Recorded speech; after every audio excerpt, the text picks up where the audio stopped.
Hey, what's going on, everybody? It's your boy Jay Banks. It's Tuesday, 2024. Hey. What's cracking, bro? Man, This is our second week in the 2024, and it's been ridiculous already. it has been ridiculous. Yep. I feel like a lot has happened, and we have just started the year, so it's gonna be the making of a pretty crazy 2024, I think, because the start is just, 0 to 100. Did you see that? Did you see that naked dude over in Bass Pro Shop? Mm-mm. Dude, he jumped into the big pond that they have. You know, like every Bass Pro Shop has like that really big aquarium right in the center of it. Stripped down, butt naked, jumped in, started doing back dives and fucking humping the glass. And then when the security came to get him out of there, he jumped over the glass edge, knocked himself out on the ground. So the cops had to arrest a naked ass dude just laying there, just fucking like a beached whale. Yeah, bro. That's wild. And that was just the start of 2024. Yeah. We didn't even get to talk about the Stanley Cups yet. Yeah, or the Miami police mall experience. The aliens. The aliens. The aliens. Do you think there were aliens there? I mean, I don't even. I'm on the side of aliens. I'm on the side of some kind of. There's no reason to have that many cop cars at one location if they said they were kids playing with sticks and fighting. Yeah. That's not right. It was a bunch of stories. They said that they said it was a bunch of kids. It was with the kids. That's a lot of stuff that go on. It's New Year, so it's like they pretty much said with the kids it was fighting with sticks and stones on. That was kind of weird. But then it was like fireworks. You know how kids is. They had the little rocket launchers. They running around with them, shooting them off. Little Roman candles. Yeah, you feel me? They doing all that. I'm with. Fights. That's always something to talk about right before you got to go back to school, Yeah. especially in Miami. True. So like, Yeah, I'm with Andrew, bro. Like I definitely want there to be aliens, but if there's 50 kids in that mall, there's 50 cell phones. You know what I mean? Like if there was an alien running around there, one of those kids would have definitely have recorded it. Well, they said that there was some signal disruptor that wasn't allowing things to happen. Oh yeah. That was the conversation about why there's no video from inside that. Because even if it wasn't aliens, if it was something else entirely, some kind of disruption, and even if it was some kind of like attack on some degree, there's phones everywhere, so there would be something that would come up, right? Mm-hmm. So the explanation that an alien or some kind of otherworldly being was causing a disruption on the devices, I mean, that makes sense if there's a disruption because there was no video. There's nothing that surfaced. Nothing's popped up. I mean, Right. but You feel like in some Reddit board, something would pop up, right? Like For at this sure. point, like Yeah. come on, like that many cop cars, not one of the cops grabbed the video. Right. I mean, like, come on, like, unless that whole thing was completely generated from AI and it was completely created and we all think it's real and it's not. Like, and what we all saw was just you know what I mean? Like who know? Like, I don't know anyone in Miami right now. No one's talking about it. It's kind of just. that's what I was about to say. A it's reaction getting- it's video. getting Like, ain't nobody, right, nothing. Ain't nobody brought up a reaction video. Exactly. Right. Like I was there. I was Yeah. there. Like, Well, what was I happening? seen some people was in the comments like, "Yo, I know my cousin works there, and they said it was a bunch of kids. Like it was a big old fight, and fireworks, and we know how teenagers do what they do. And it's New Year's. Everybody act crazy when it's New Year's. So like, but I don't know. It's in the air. It's in the air. Something definitely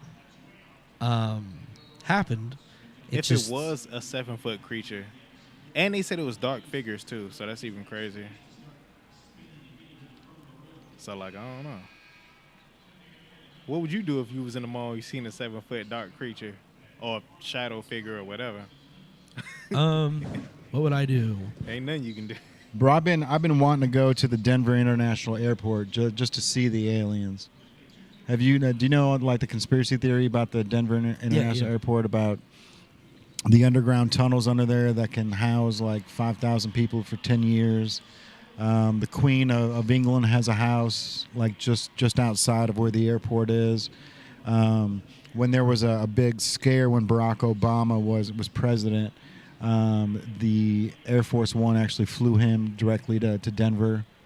Oh, So yeah. there's a lot of truth behind that conspiracy theory of Denver International Airport, housing aliens or whatever, because of the fact that it was built by Freemasons. They've got gargoyles everywhere. They've got this place was built by the New World Order, which is a one world government that they were talking about in like the late 90s.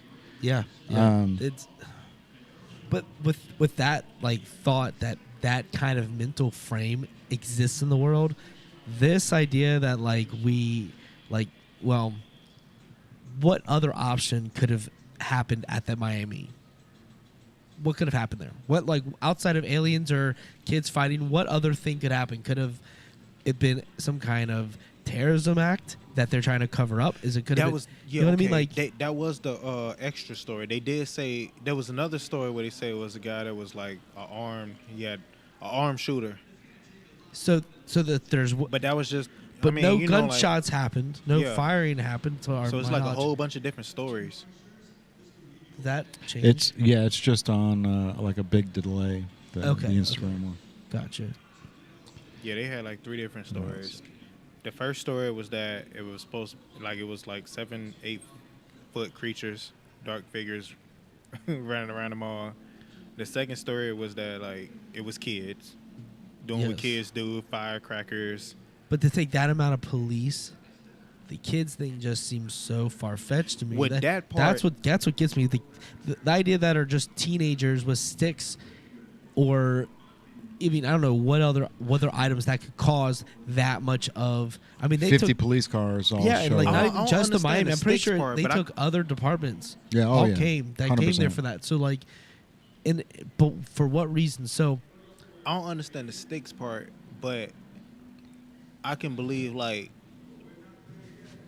a portion of kids having firecrackers, and I can believe like a portion of kids having pistols. Like, like some people shoot, like when New Year's hit and you hear firecrackers, you hear the psh, psh, psh, psh, Happy New Year. Some people shoot gunshots Oh, for during sure. the New Year's. Yeah. So like that could have been. I never understood that because bullets come down. Like you should. Yeah. Yeah, but should- people still do it. I mean, you know what I'm saying? Right.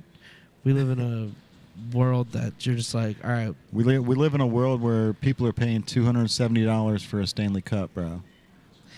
what Hey, this is cup it might- about this cup that? might be worth Let's talk some. So I'm High-end cup. I'm absolutely fascinated with Liquid coolers. this entire scenario, right? Because and as a streetwear brand, we're trying to get on StockX. You know what I mean? Like Yeah. StockX, for people that don't know, it's a website that you can resell sneakers and other streetwear apparel and Funkos, and they're starting to dive into more collectibles. So you can buy like baseball cards and stuff on it now, and it's all authenticated. So what'll happen is, like, if I'm selling a Stanley Cup, once it sells on StockX, I send it to StockX within 2 to 3 days. They'll verify it that it's a real Stanley Cup, and then they'll ship it to the buyer. If it's not real, if it's a fake, or if it's damaged, a lot of the times the box, if the box is damaged or any of that stuff, they'll kick it back as it's not authentic, or they can't sell it as dead stock. Right. So, for a company like Stanley that's been around for over 100 years to really, in 2019 kind of break out and change their gears, it's incredible to see, bro, because, for 90 years they've been, the dad, the grandpa, like that company, Yeah. The working man's cup. the man. guy invented the suction inside the cup. That's why Stanley's so popular. But that's why Stanley's still around. The reason why it's popular now is because in 2019, one of the creators of Crocs actually moved over which blows my mind in general because Crocs are Right. one of the worst Yeah. shoes on the planet. But what happened was this guy came in and he said, "Hey, let's collaborate with popular musicians, brands, let's hoard this thing out, right? Where people will want to buy it." And he did that, and it did real well. Obviously, with Post Malone doing the Crocs shoes, they've done shoes with McDonald's. They hired Soleil Benbury to do all the design work for the Crocs. They got Crocs shoes coming out now, which actually they look all right. For like Soleil's touch. Yeah. Like his fingerprint touch that he does on his shoes, they look really dope. But so anyways, Stanley brings this guy in, and he says, "Look, there's a whole market that we're not hitting. Like this whole female demographic. All of our stuff is like forest green, black, brown. It's very like rugged outdoor colors, right?" Mm-hmm. So then they started creating the different color palettes, and really struck a nerve with the kids in high school, man. Like this is, I noticed it like maybe 2 or 3 months ago, where Aslan had to have the Stanley Cup, and even even though like Kaylin's got the Owala, which it doesn't leak, it's got a little bit better, it fits better in your pocket, it's easier to hold. Stuff like that, but the Stanley Cup just is that's what everybody wants in schools. And so like I've even heard like kids getting bullied because they've got a generic Stanley. They don't have the real Stanley. It's almost like sneakers right now. That's like if you've got the Man. fake Jordans, or The new status symbol. if you got the Sykes instead of the Nikes, like Yeah. you know what I mean? the new status symbol. But yeah, so anyways, to get to that point, when they brought the guy on from Crocs, he came in and said, "Hey, let's do collaboration." So he did the Lainey Wilson Cup, which is still, one of the highest priced cups out there.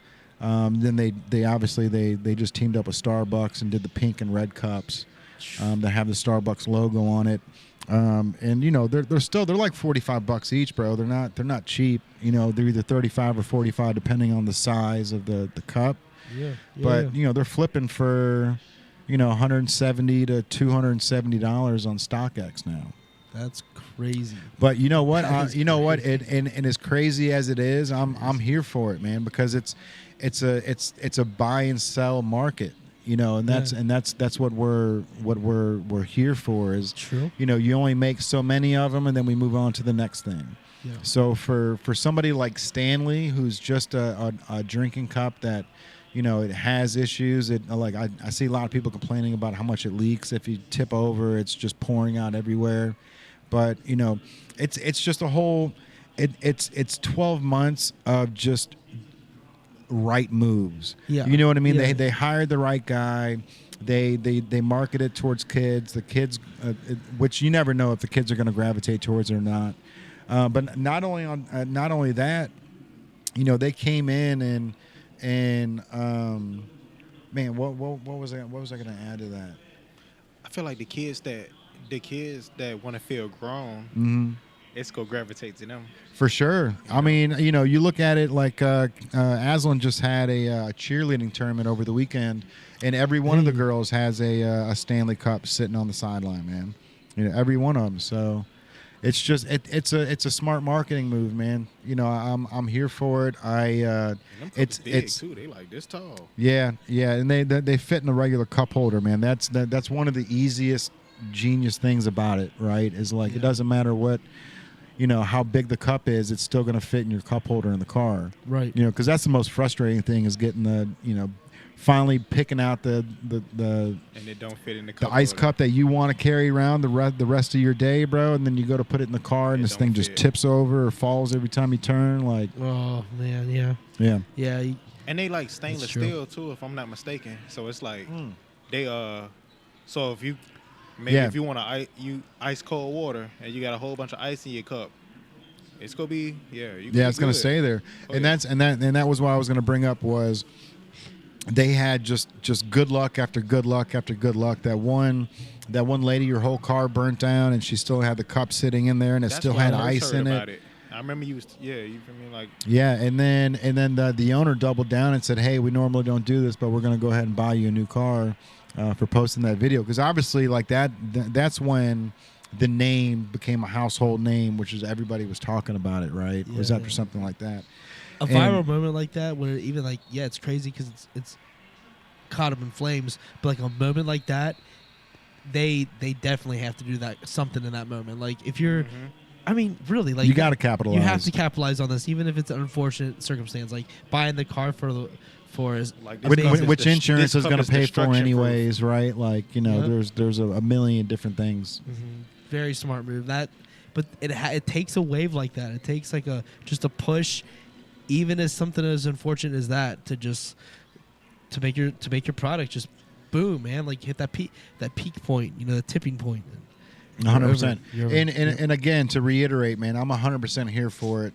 I obviously buying a Stanley Cup for $170 for your 10-year-old to feel cool is, not the move, I would say.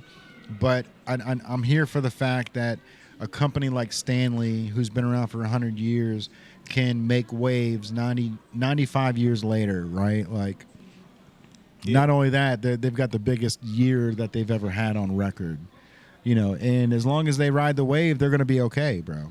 They should double down at this point. They should start making coolers.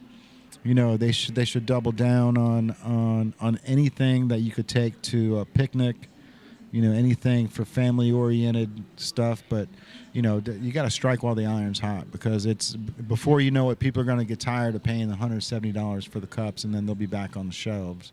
You just got to ride that wave and know your lane. You know what I mean? Right now, the wave is hot because it's like. Right now, the wave is crazy because it's like. All right, what color you want, bro? Hey, look, my girl, she got one. It's blue. You feel me? I'm gonna probably get hers because she got another one. Oh, nice. So like, I'm probably like, we go over to a little outing and I'm like, let me get that blue one. Yeah. But because it's like stainless steel, like during the summertime, like we said, like cold, you want your drinks cold, right? I like cold beverages. And it's gonna be just like that, but even crazier. Like you could probably put hot chocolate in it. And it'll stay hot. It'll stay hot just because of the stabilization. You know what I'm saying? That's in the cup. Yeah, So, so whatever he created, and whatever that suction is that's inside the actual metal itself. So there's like the cup, and then the outer shell. Then there's something that's inside the two that creates some type of like suction that creates the buoyancy or whatever of keeping the stuff cold inside. It's impressive, man. It really is. The fact that they've got that they're selling out, store wide, and me being a sneakerhead, now I catch myself looking in the aisles just seeing if there's any Stanley Cups there. That are like that you would use. No, just in general? No, that I would probably just buy them for Aslan or Kalen. Okay. You know what I mean? I really don't feel right flipping a Stanley Cup for $170 if I paid $35 for it, especially when, that's not my lane. Shoes are one thing, but even at shoes, bro, like when people are flipping shoes, you're only making $30 a shoe, because you're paying $230. You're paying $220 plus tax, and then you're selling them for $250, $275. Yeah. So it's not like a huge profit, but it's enough to keep the skin in the game to make you want to keep. There's the hunt is just as fun as the sell, bro, and that's what these women are finding out is like, if I can find these, you know what I mean? Like now I've got a reason to shop. Yeah. You know what I mean? I need to stop by Target. I got to stop by there just to see if they've got them. Yeah. And that dopamine that you get when you step up to the line and there is one. You know what I mean? That's worth price of admission, bro. It really is. Yeah. Especially when you're in this lane and you're able to score the shoes on the limited drops. There's those moments, those like got them. There's a reason why Nike's got that got them on there. Yeah. That's huge. That's that it's that like dopamine hit, like you were saying. that really like drives people to seek out something. Like this isn't something you're just like, oh, we'll see if it's there. It's like, no, we have to stop in. Mm-hmm. You know what I mean? We have to do that because I'm not going to be able to do it later, so we have to do it now. Like if that's in your conscious moment through your schedule, and you have to stop at Target because I mean, the craziest thing is the way the way your mind works, right? Is like if I stop to get gas, like that's an extra 20 minutes. Like that's an extra 20 minutes that people have to shop the shelves to see if it's there. Uh-huh. You know what I mean? And that's how it always is when it comes to like even like limited edition shoes that you can find at Ross. You know, like if I see a Ross anywhere, like if I've got time, I'll stop just to see if I can find the Jordan Reimagines in there because you know they do sell them. I've seen it on Instagram 30 times where people just walk into Ross and they find the reimagined Jordans, which you know they're flipping for probably $300, $275, something like that. That it doesn't come with a box because these are like the ones that didn't make it through production. Mm-hmm. You know, whether it's glue on the shoe or whatever it is. Yeah. But still, man, just that dopamine of finding a grail at a place that you normally wouldn't find it. Right. Yeah. No, for sure. I mean, that's fun of the hunt. You know, like, and it's kind of like only certain places carry certain Funkos and certain things. It's so genius, dude. I have noticed this more and more that like Jungle Gyms will get a plethora of Funkos. But I was there the other day and who was the set? Was it Friends? It was either Friends or I think it might have been Friends. And they had 4 out of the 5 or 5 out of the 6, right? But it wasn't like there was just one of each. There was like 10 Chandlers, 10 Joeys, 10 Rosses, and then there wasn't any Rachels, right? So it's like no Rachels. Well, and that's just the thing is like they make you hunt for it. So it's like, does Jungle Jim, is he allowed to put an order in saying I want 50 Joe Burrows and 50 Jamar Chases, or do they go, this is what you're getting, and then, you know, Toys R Us or Kroger or one of these other places is getting the other half of this set. Yeah. You know what I mean? Right. I mean, I think it's smart to do that because 100%. That's how. That's if you can get them all in one place. There's no sense of rarity. There's no sense of separation. Like you gotta. Like there is a place and time when all things are sold as one unit, but not if you could buy it on a mass scale. Only if you could buy it, you know, by the collector's route. But yeah, it's the Funkos only being able to buy them at certain places, and Amazon only having certain ones, and certain like, you know what I mean? Like it's all geniusly placed. Yeah, it's all genius. It really is. I'm here for it. It's funny seeing Amazon sell like the chase versions where, like I know I tried getting Patrick Bateman from American Psycho. Yeah. So there was like 3 different versions, and one of them the box was all bloody, right? And that was the chase version. That was the one like, you know, he had on the white see-through lab coat that had all the blood on it with the axe. And but with Amazon, it's like, you know, you buy the Funko and then you have a chance of getting the chase, right? But the wild thing is how like you're able to return on Amazon. So whenever those chase characters are out, like if you don't want the chase one, just go to the buy used for $8. Because people are just buying the Patrick Bateman over and over and over until they do get it, and just keep returning the one that. The normal one. Yeah. You know what I mean? Yeah, so you're just returning the one that you don't want, hopefully getting the one that you do want in return. Right. You just keep buying. So you buy used for cheaper, but it's just, it's not. It's not going to be the chase version. You know it's not the chase, yeah. That's smart. Yeah, but that's, and like Amazon's like, they're cool with it. You know, like money's still being exchanged. They're fine. Yeah. Hey, you know what, man? Like the money's being exchanged. The whole return policy with Amazon is wild. The fact that, like, you know, I've seen people do those unboxings where they'll buy like an Amazon pallet, And like one time it was Harrison Neville, who I was talking to earlier about. We were talking about that. Yeah, he's a sneakerhead that does a lot of videos. But he did something where he bought an Amazon return pallet, and there was an Xbox box, right? So it was Xbox One, and he thought it was going to be an Xbox, and he picked it up, and it was heavy, and then he shook it a little bit, and it sounded broke. And so he opened the Xbox box up, and it was nails. So like the guy, whoever bought it, took the Xbox and just replaced the same weight with nails, and then returned that as the return. So he got to keep the Xbox for free, and return just a box full of nails. That's in wild. the Xbox box. But how? And it got to somebody else.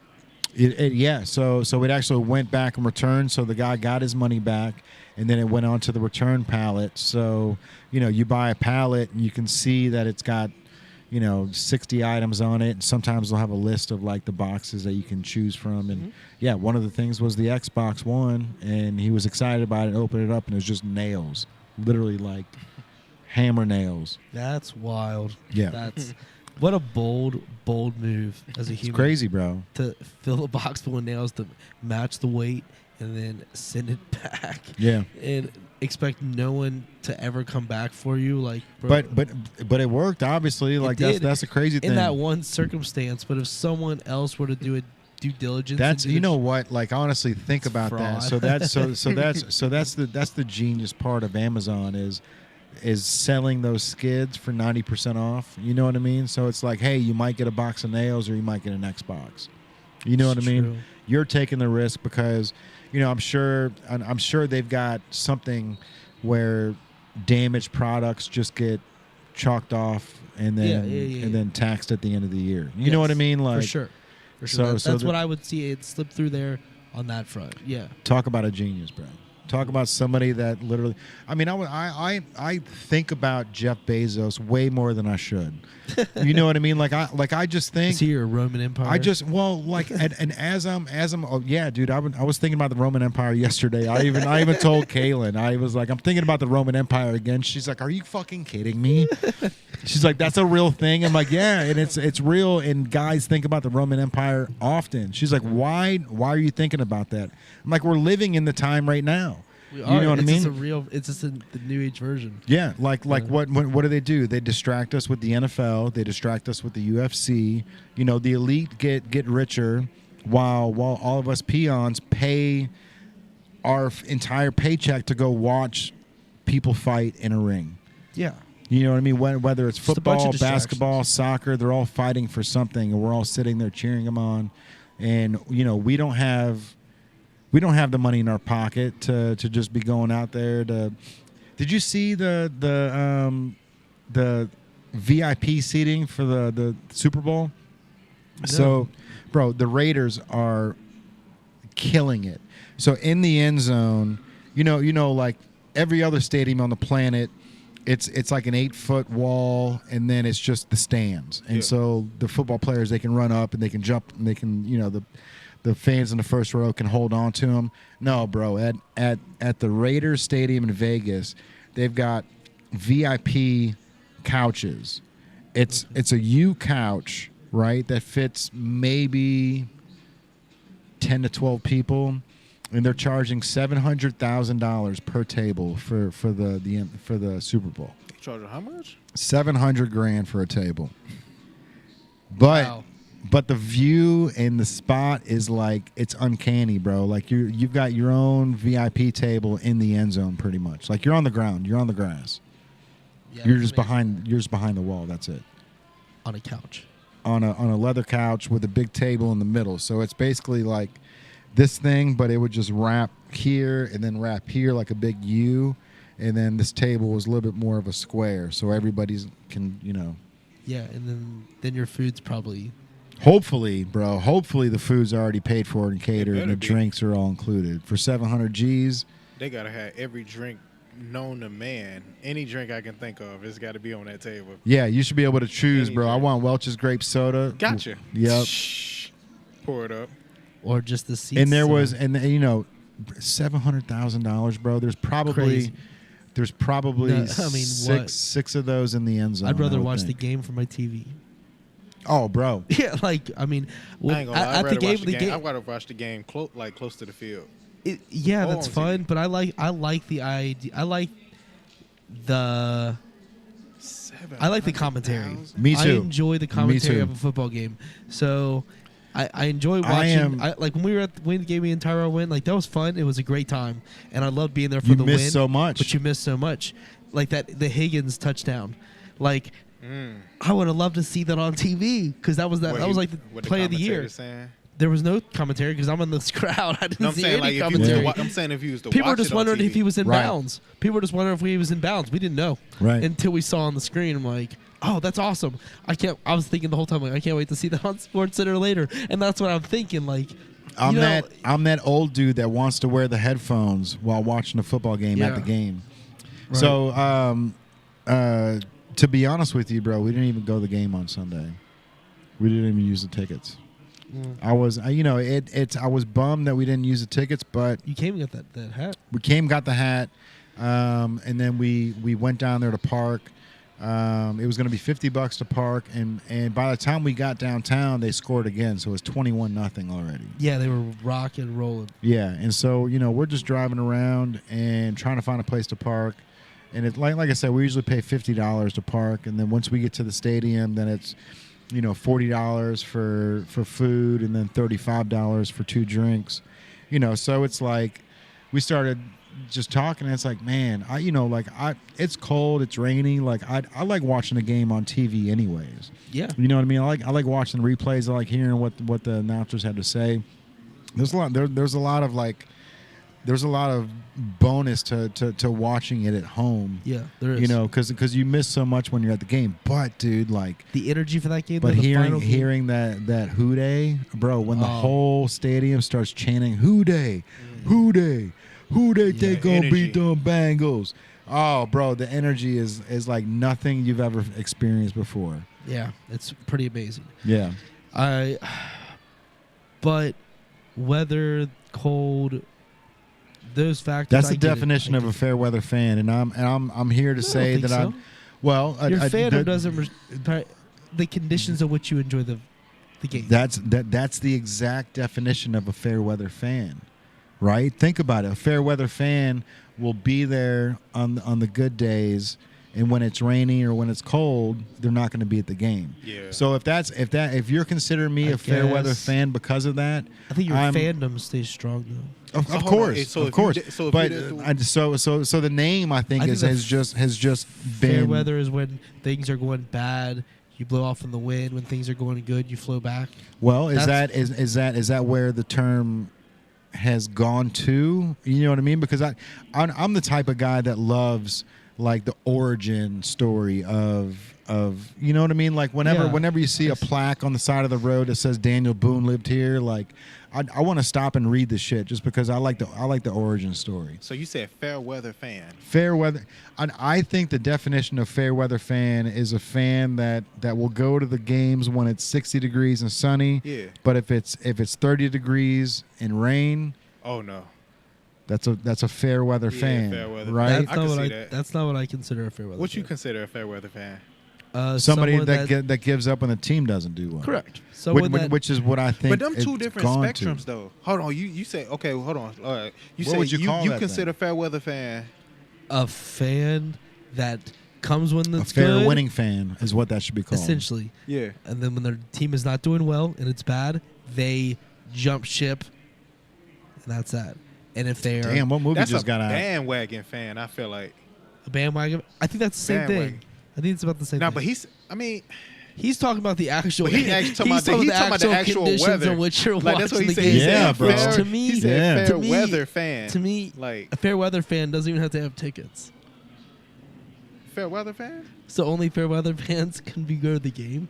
No, but I he's think saying fair he- weather he- fans can be if you've I never even think- been to a game in your life, you're only a fan when the time is right, and then you're not a fan when the time is wrong. That's a fair weather fan. Fair winning fan. Fair winning fan is what you talking about. No, I don't even think that's a term. No, that's literally It should be a term. That's what I'm saying. I'm not saying you're wrong. I'm saying. Now you're gonna be questioning with a fair weather and his. Well, but that's because he's speaking on terms of the conditions. Physical conditions of watching. But the game. you speaking on terms of like the fandom. The winning and fair weather fan. Let's be honest. Fair winning fans. If you go to a Bengals game. I'm here for this, bro, because I'm gonna fight tooth and nail, because I guarantee you, if we drop down the rabbit hole and try to find the origin of it, I'm sure it's something with the weather. Let's be honest, bro. But I thought when the weather is metaphorical on how well the raining on the parade or like kind of a thing. It's wintertime. I think 5 feet of snow. Yep, fair weather fan. They playing the Ravens. It's snowing like crazy, bro. But it's a home game. You showing up? Yeah. I mean, like, bro, for real though, snow and rain are different. Like, cold rain and cold snow are, especially during Let's a find football out game. where the term fair weather fan came from. I'll look it up. Yeah, bro, like that's like I do spend way too much time Googling origin stories of like, where did this come from? Like just not origin stories of like Marvel characters, that type of shit, but like, where did this word come from? You know what I mean? Like the word boondocks. Fair weather fan, plural. All right. A fan who only pays attention to their favorite team when they are performing That's well. the first definition. What the second definition say? That's that's AI telling you that, bro. I'm telling you the origin story. The terms bandwagon fan and fair weather fan are interchangeably, generically speaking. A bandwagon fan will jump teams looking for one that is successful and or trendy. I bet a fair weather fan engages with the team is good, loses interest when the team is bad. I bet you where can come from. Exactly. I bet you can find the very first game that they started calling people fair weather fans, and it would be like the Freezer Bowl or something. You know what I mean? Like something where people just didn't show up because it was just ridiculous. That's Carolina right now. Ain't nobody showing up to their games. The idiom fair weather friend actually comes from a mariner's term. In sailing, fair weather is easy and pleasant. There it is. Offering smooth sailing. This phrase was first recorded in the early 18th century. It was used metaphorically to describe friends who are only around when life is easy and they go away when things get tough. Nothing to do with sports. When friends. Dang. It's deep. When friends come around when things are good for you. That makes more sense, actually. Fair weather friend. Fair weather friend. And then it became a fan. Fair weather friend. They just sports took it. See, yeah. Now that makes that's what you're saying about like being there, like on the sunny days and the rainy days. Like that makes sense. That's what So in that sense, we talking about like friends that you. So I'm not a fair weather fan. All right. No, you were looking for a parking spot, bro. You were like, it's not that big of a deal. That sounds like a party friend. Don't like sell your friends that merch. you like when you can't like friends you grew up with that you used to party with, like when you party, like everything cool, you know what I'm saying? But then like, they're not there when things are rough. When things get rough though, all right, bro, I'm gonna holler at you, man. You don't hear from like one of those. I've had my fair share of those, especially being in the music industry. There's a lot of people that come around when shows are like things are popping, and then when all of a sudden it's slow, you're like, "Where you at, man? I thought what happened? That's crazy. Like you have a show for me now." I'm like, "Bro, I haven't heard from you in like a year. Where have you been, dude?" He's like, "Oh, I've been busy." Start a band called Fair Weather Band. Fair weather. Well, we did interview the Weathered Feather. There you go. Yeah, they were good. Our website's live. Hey, Beyond the Stage. .live. Hey, movies did just let out. So did one of the homies? What was his name? Mike. Did he build a website? Yeah, Mike and John G. They sat down and they put the structure together. Got them the pictures and got all the media because like I have all this on my phone and they just didn't have it. So like I got it. Me and John were here. Yesterday. We did it yesterday. I went ahead and paid for the domain and then we used Wix is what we went through and then we connected Wix to an actual domain name and got it live. They told us it was going to be live on Thursday the 11th. But nope, it's live now and we're going to set up this merch store and we have like the RSVP for Kevin McCoy and then we're about to announce another one, and then actually I would announce like 6 months worth. And then, so the website's a big start of this because I got to have something live so I can collect some emails so we can get some, like, blast going out there. Bro, you know what, man? We got some Holy drops going to happen. Shit. Yeah? We need to book Josh Hogue cool. for one of your awesome. events. So he's a Grammy winner. He writes all of Kane Brown songs.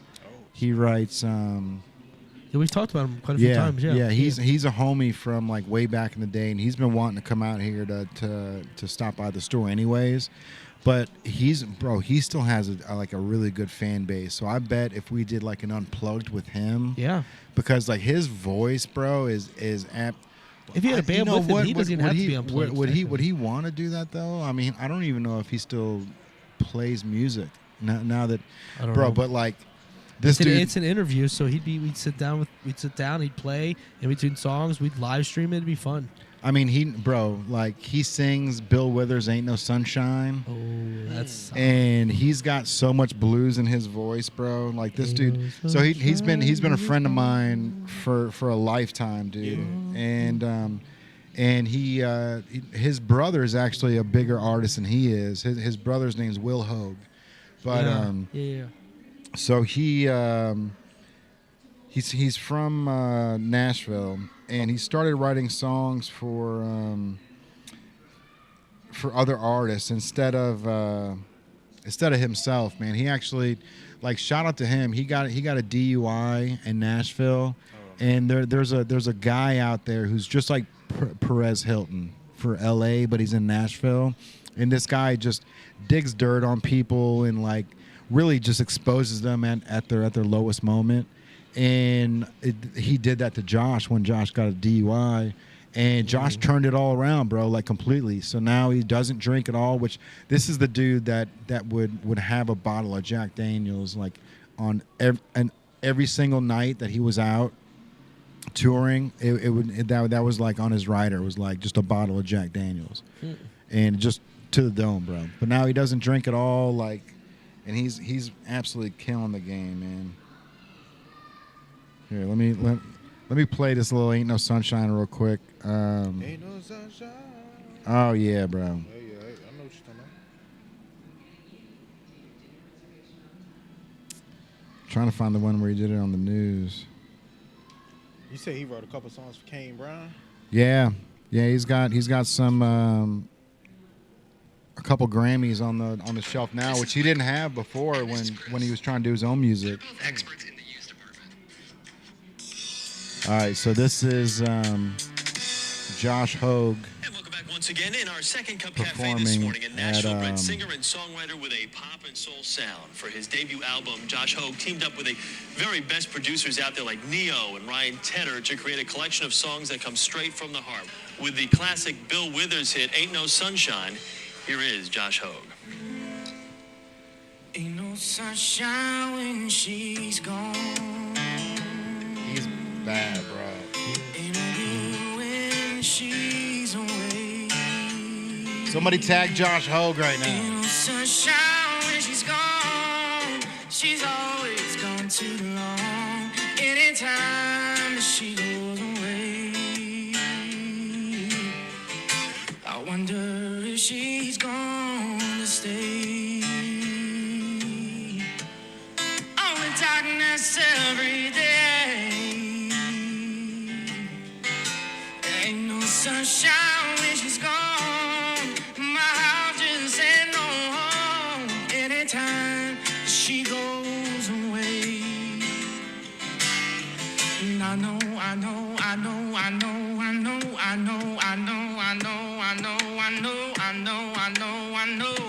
ought to leave that young thing alone. Ain't no sunshine when she's gone. Man, he's got some pipes. Yeah, bro. Only darkness every day. Ain't no sunshine when she's gone. My heart just ain't no home. Anytime she goes away. Get him.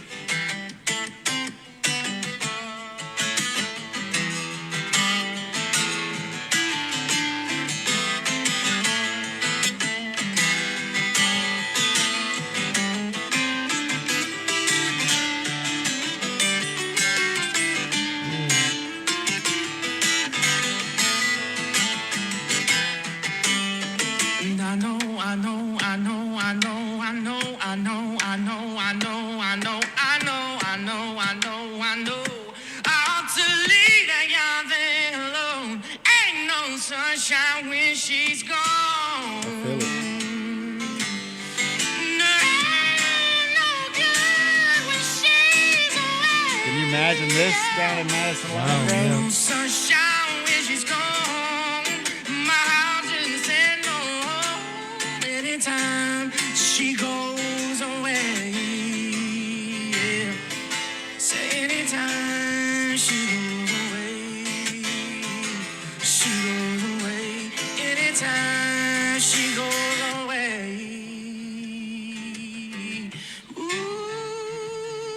Ooh. Yeah. That's what's up. All right, Josh Hogue, That's bro. what's Let's up. go. Wow. Man, we got to get you down Yeah. here, bro.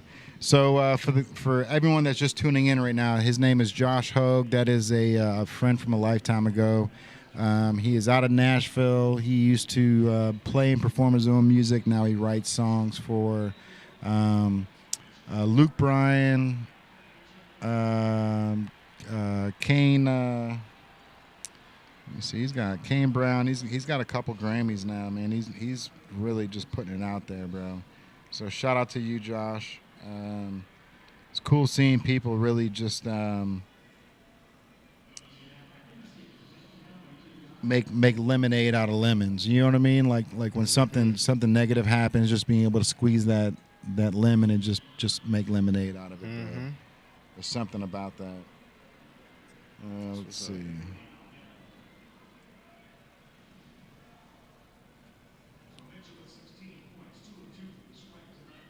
Yeah, he got a nice voice, man. Yeah, doesn't even sing anymore, bro. Doesn't even. He just writes other people's music now. Which it's that's the music industry though. That's one of those things, bro. You've got.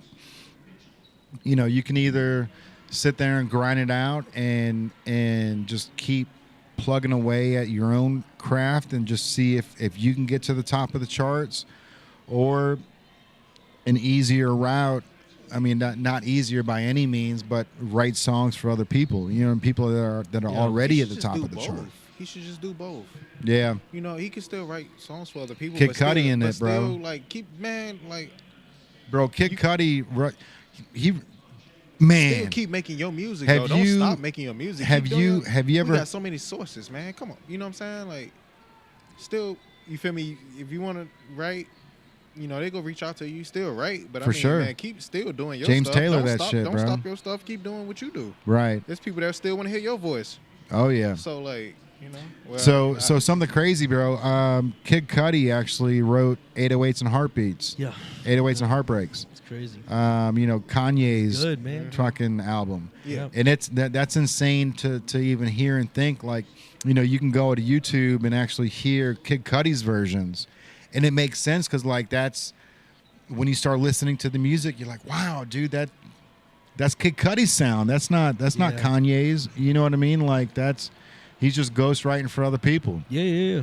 Kid Cudi does it. He's one of the best, man. We were actually talking about him recently. This morning, bro. Yeah. Oh yeah.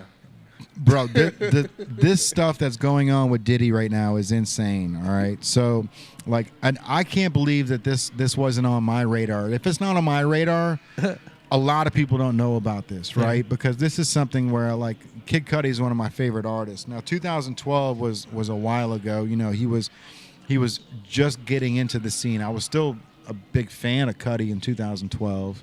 I've been a fan of his since Day and Night came out on that TV show Entourage. We just sent you the flyer too from 2010.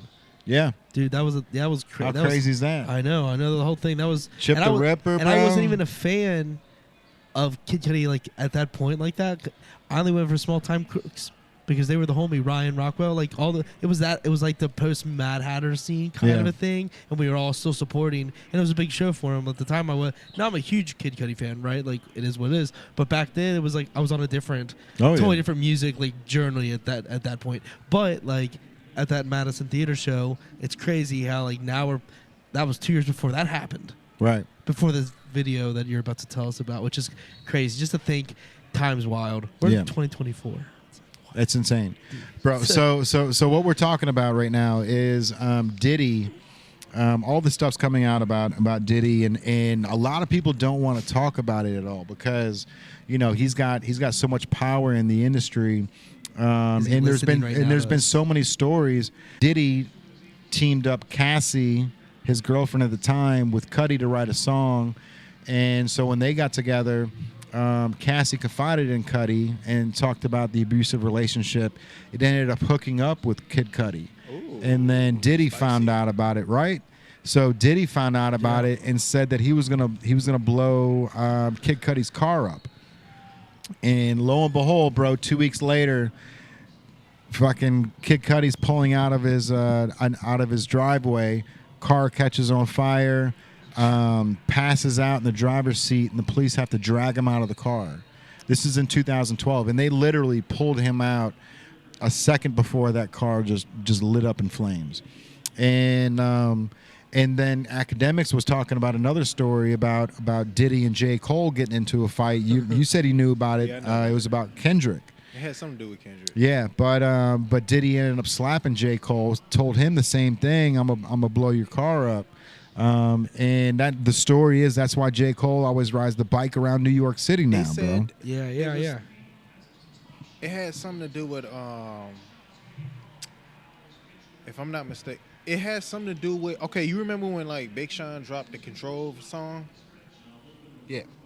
And it had like something to do with that because you know what I'm saying. Kendrick he jumped on the track and just went crazy on it. He was like, he pretty much like called out like all the artists.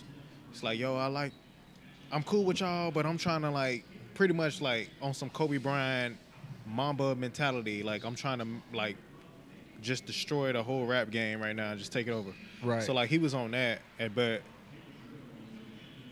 it was like it's like him being on the West Coast and then him talking about trying to take over the East Coast, and like P Diddy got his little on the East Coast side. You know how he got that. So then that's how that happened. And then you're at the club and the alcohol get involved. Yeah, bro. And then all that stuff started happening. So yeah. But I think J. Cole probably was like. I think J. Cole was like, yo, take what I'm saying, because Kendrick is homie. So he was just like, and then that's why all that happened. So allegedly. I mean, bro, Allegedly. like it's I've known that Diddy's been a scary character since that Death Row Greatest Hits DVD came out in the '90s, right? Like it was basically like all of Tupac's and Snoop Dogg's videos with some of the Outlaws, but it was like a whole DVD of just music video after music video, and in between the music videos they were doing skits, right? And they actually had a fake Diddy, they had a fake Puffy, or they had a fake Notorious B.I.G. And back when Tupac got shot in the groin, there was a video. It was an Outlaws song, but Tupac comes rolling in on a wheelchair, and the fake Diddy turns around, and he's like, "Tupac, what are you doing alive? I mean, what are you doing here?" Yeah. And then Notorious B.I.G. like the fake version of him was sitting there. It's like, "Oh, Tupac, man, everything okay?" Like, and then Tupac was like, "Look, bro, I know it was you. I know it was you guys that tried to kill me." And that was the beginning of the music video, bro, back in the 90s, where Tupac got shot in the dick, bro. And so like ever since then, like I've always known that Diddy was at least could be behind the fucking the Tupac murders, right? Yeah. That whole Keefy D situation that's happening right now. Who knows like what the truth is? We don't know. No, bro. So Diddy's out there just running, like We don't know. He's the real bad boy, bro. Like there's a reason why he named the label Bad Boy. You know what I mean? Like there's there's story after story, and 50 Cent is like, it sounds like 50 Cent's known every single story that's ever come out, and as the stories come out, he's like, "Oh, I remember this one." Yeah, I mean, you know what I He mean? probably was. He probably was around. Like, I ain't even say probably. I feel like he was around. Like, cause when 50 blew up, for real, for like it was 03, 02, 03. So The massacre. Before that time, You know what I'm saying? He had his grinding stages, but you still in there. Oh yeah. You know what I'm saying? So he Yeah, probably- you're, he probably I seen mean, some- I mean, he you're probably both from seen New some York stuff. too, bro. And Like, he from New York. So Yeah. like, he probably seen some stuff. oh, for sure, You know what I'm saying? without So- question, bro. Yeah. I just want to see what's going to happen in 10 years, or even in 5 years, In because 10 years? I- Yeah, I say in 5. yeah. Yeah, I think the internet has no chill factor at this point, bro. Oh no, No, it's right. never been a chill We're factor. what? Nothing's a slow roll anymore. We're 9 days into We just had the 2024, Katt Williams and we're like podcast. we're like 9 Bro, events we need to in. talk about that Katt Williams podcast. That shit's Yeah. wild, bro. And the crazy thing about that is, like, Katt hasn't been in the spotlight. He I been mean- like in and out of there. Yeah, bro. You know But what I'm saying? he's never. This one, watching this podcast. No was one's like ever watching given him 60 2 minutes. hours to speak his mind, Yeah, right? this was like watching 60 minutes. Yeah, bro. And he spilled the dirt on everybody. The whole evil side of the entertainment industry. Like, he kind of just broke it open, bro. Like the whole Steve Harvey, like Mr. Cooper, hanging with Mr. Cooper thing. Like, hanging with Mr. Cooper was my show, man. I love that shit. He drug it out. And I never knew that they just, like, Steve Harvey came in, stole the shit, and said, "Hey, I'm going to be a principal instead of a basketball See, coach." The crazy thing about that is, like, I understand what he's saying. Like, I can get an understanding of what he's saying, cause like they took his joke. They might have put their little twist on it. They just saw the show and said, "We can make it better," right? And then Well, I ain't gonna say they can make it better, but I think they just put their own twist on it. But my thing is, like, I think well, most, like, when it comes to that, I think just get a man his flowers, man. Like, god damn. Who? Like Katt Williams. oh, for sure, Yeah, bro. get a man his flowers, man. Like, you feel me? It's a joke. At the end of the day, like, I mean, that's the bread and butter of what they do, because they comedians. For sure. You know what I'm saying? But, like, because him talking to Shannon about that, it's just like, this is like something he been wanting to say for a grip. So it's like, Yeah, it hasn't had the platform to do it, right? yeah, you like, feel me? Like, because whenever he do, they make him look like he crazy. right. And that's the truth, dude. That's the I mean, truth. so- Is a lot of people, when it comes to Katt Williams, they always treat him as if he is a crackhead, right? But Like, he don't even do drugs. right. And he's, I mean, He might smoke a little weed every now and then. or yeah, whatever. I think he does. He definitely does some drugs, but But we you know, legalized over here but- in Ohio. But when it comes to Katt Williams, He's from bro, Ohio. like, he is a smart dude, Yeah, yeah, right? You know what I mean? Like, I mean, he does dumb shit from time to time. When he was actually in town for one of his shows before the pandemic, it's probably like 6 or 7 years ago. He was at the Best Buy over in Northgate. Mm-hmm. Stole CDs from the Best Buy. What? And my buddy Billy Sonder told you that? was my listen, bro, listen. My buddy Billy Sonder was the manager of that Best Buy at the time. Mm-hmm. He sold the surveillance video to TMZ. Oh, what? Yeah, so you can actually go on TMZ and see Katt Williams stealing the CDs from this. CDs are done, bro. CDs are done. How crazy is that? I don't They was we need probably to like some stay on the joke behind topic of this. Katt Williams, but the fact that the era of CDs and DVDs at Best Buy is no longer a Completely thing. removing the sections, bro. It's crazy. When did this happen? Now? Last week, bro. Yeah. Last week they're shutting There it had to be a down. joke behind this. No, No. bro. They're just getting Best rid of Buy's the removing DVDs and CD section. He said Katt Williams came in the store. Bro, yeah, we can And look it stole up some on goddamn on. CDs. I'm sure TMZ still has it in the system, bro. Yeah. But yeah, so Katt Williams actually came in there, and he ended up showing up like 3 or 4, He said he sold it to TMZ. But Yeah.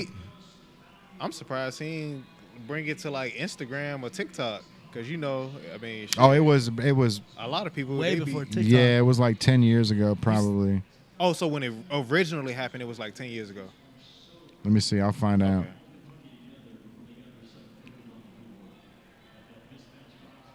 That's wild.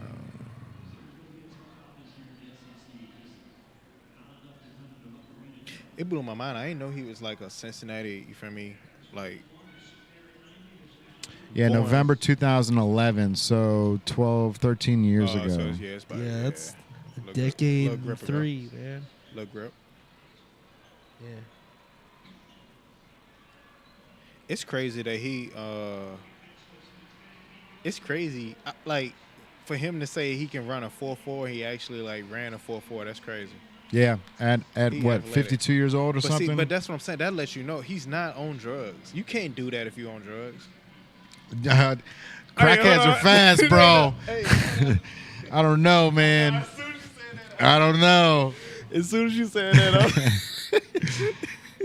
Yeah, they be quick, bro. They be crackheads quick. do some crack. Yeah, I done see like videos crackhead pick up a refrigerator. Throw it on their back and hop on the bicycle Yeah, and like bounce some out, crazy, bro. Like out of sight, out of mind type. But yeah, man. Anyways, the Katt Williams podcast with Shannon Sharp, it was like the perfect juxtaposition, man, because like Shannon Sharp doesn't have a Joe Rogan podcast, right? Like he doesn't have like 100 or 200 like influential artists that he's interviewed. You know what I mean? Like he just struck gold, Now, bro. he be interviewing a lot of artists, but like one thing he did say about that when he interviewed Kat, he said a lot of people came after him, like in the comments. You know how the comment section go crazy. Oh, yeah. And like, but what he said was, he was like, "Yo, like this podcast, like I'm not a journalist. I'm a, you know what I'm saying, a conversationalist." Yeah. That stuck out. I mean, he real got, bro. big, He got though, 'cause it's stuck like, in the middle of it, bro. You know, that's got to be kind of awkward, like just being the interviewer and then like the person on that side of the couch is just ripping on everybody that you've ever met. You know what I mean? Yeah. But I ain't gonna lie, like, cause I watched the one with him and Kat, and then like I watched a couple more. I watched one with the baby, and I watched a couple more. Like his podcast is really it's cozy. It's just like, you know, where you can Open be able platform. to, like, you know what I'm saying? Yeah. Like literally, like, I mean, it's like you talking to your homeboy, and then like I really It might like be like I a really camera like and Shannon microphone. Sharp and Ocho together. Ocho be saying some. Dude, Hey, Shannon- I ain't gonna lie, Shannon bro. Sharp's Ocho good. say some I think they're crazy- great together. Shannon Sharp's Ocho good, man. funny, bro. He is good. Yeah. He is. I'm a big fan of. He just when he first, because he was with Skip Bayless for a while, and he just couldn't handle that guy anymore. Like now, Skip Bayless works with Lil Wayne. You know what's funny too is like Lil Wayne's up there. bro. I'm seeing that Shannon Sharp is like he's posting more like sneakerhead type content. But I feel like he's You know, already he's- into it though. Bro, Skip Bayless was the shoe head in that Oh, you got him. Yeah, relationship. you got him. 100%, He got bro. him hip to the shoe game. Man, dude, Skip always brought the fire when it came to the shoes. But now you see Shannon Sharp posting photos where he's like, you know, holding a shoe in his hand. He's like, what's this called? And like one of them, like he even like posted the wrong name for the shoe. So I know that he's like Oh. just getting Into it. comfortable Okay, into yeah, it. You know what I mean? Yeah. But you know, it is what it is, bro. You know, you got people like Skip Bayless that shouldn't be wearing the type of shoes that he's got on. You know what I mean? Like his sneaker closet is fire, but the outfits don't match the shoes ever, bro. You know what I mean? But And see, I I think get it. that's You his got to wear swag. suits and stuff like That's his that. swag though. Rock the suit and then throw the sneakers on with it. And I agree with that because I am the same kid that wore the Concord 11s to prom.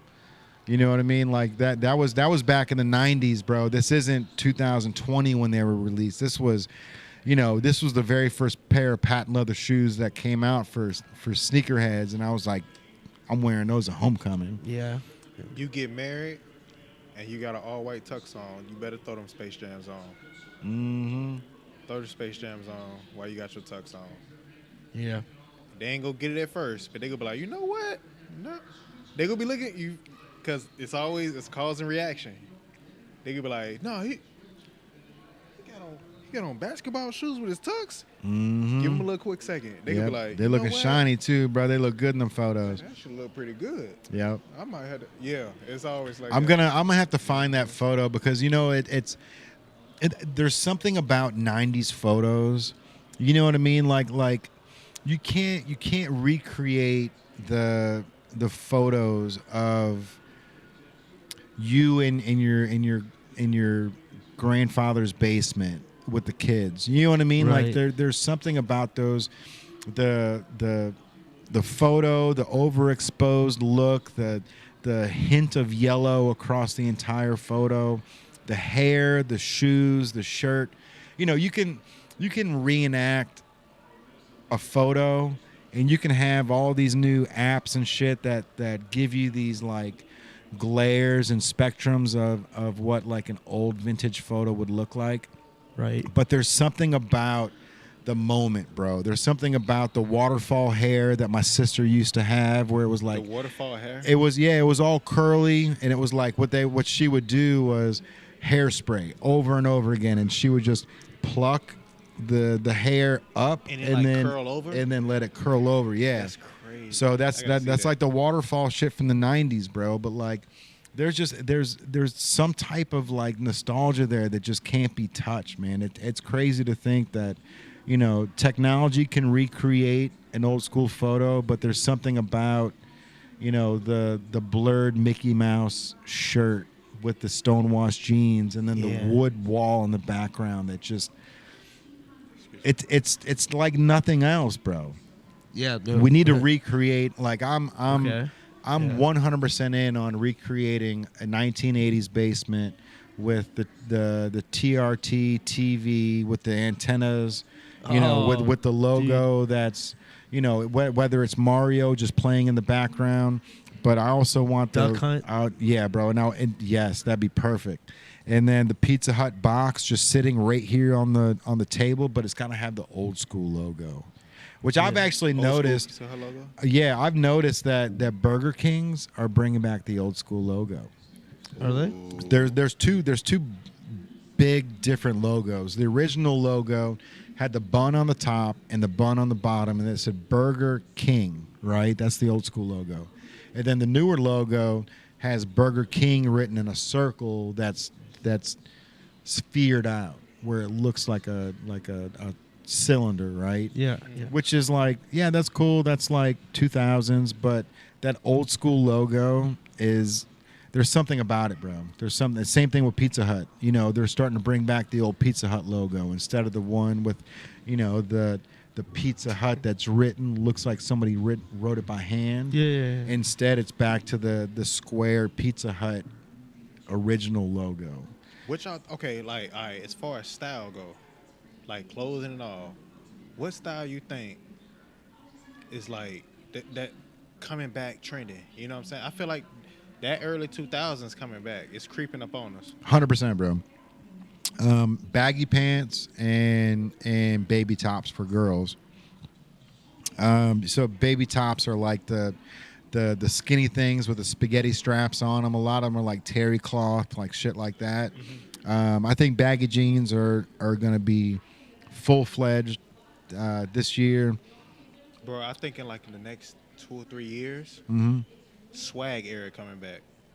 Like the 2000, you feel me? 2010 type. yeah, you're talking Soulja Boy, like that A little type, bit, like yeah, double but XL I clothes. want to say like, you know what I'm saying, like I want to say like Chris Brown, Tiger, Kid Ink type. Okay. You know, it's this dude I follow like on TikTok and stuff, and he got a whole little movement going on with it. You know, Dope, though, like- you know what I think is going to be the next fall trend. Fall trend, yeah, what it is. So we're still talking 8 months away, right? But I'm going to go ahead and stamp it now. T-shirts with long sleeve T-shirts underneath. I think that's coming back, bro. But like tee with the long sleeves on there, Yep. Tees with long sleeve tees underneath like it. on some Red Man, Method Man, Red Man type. Yep. Yeah. Yep. I was See actually that? thinking more of like Big Bang Theory. I'm trying to go nerd with it. Yeah. But I gotta see what you. You feel me?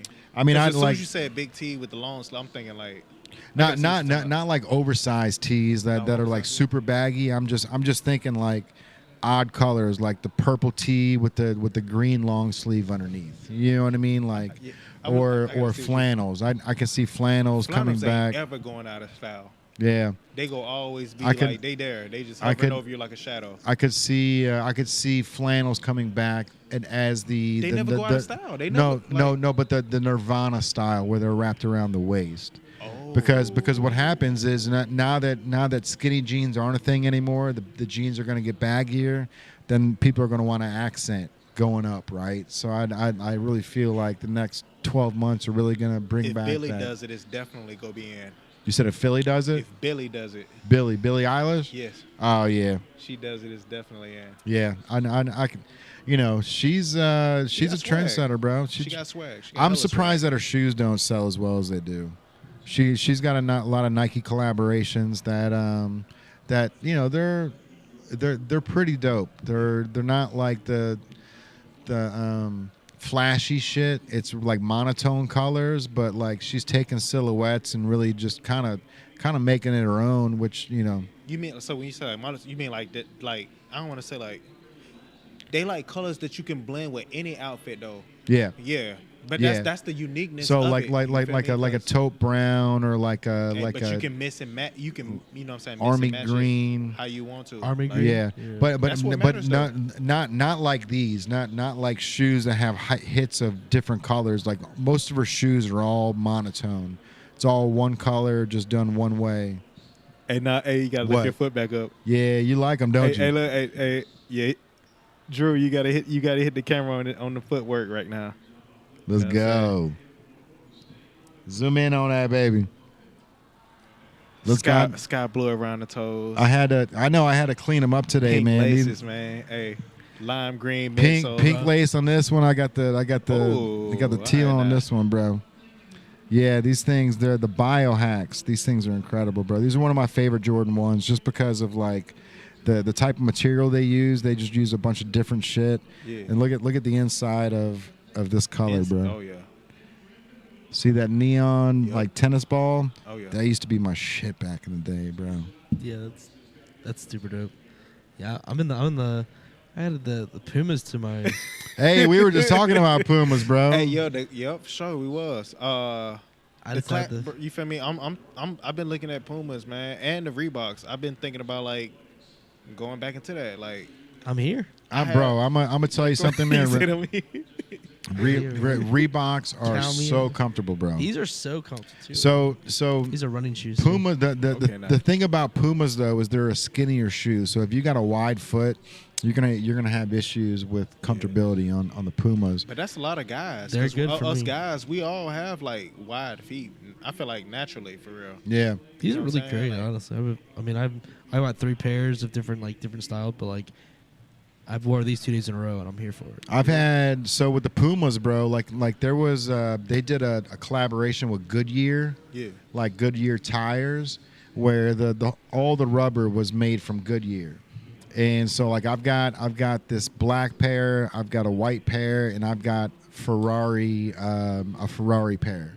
So it's like they're red, and then it's got a yellow Puma, and then it's got the Ferrari logo on it. But the actual sole itself, it comes up on this back heel and actually has the Goodyear logo on it. Like those shoes were fire, bro. They probably came out like 15 to 20 years ago. Yeah.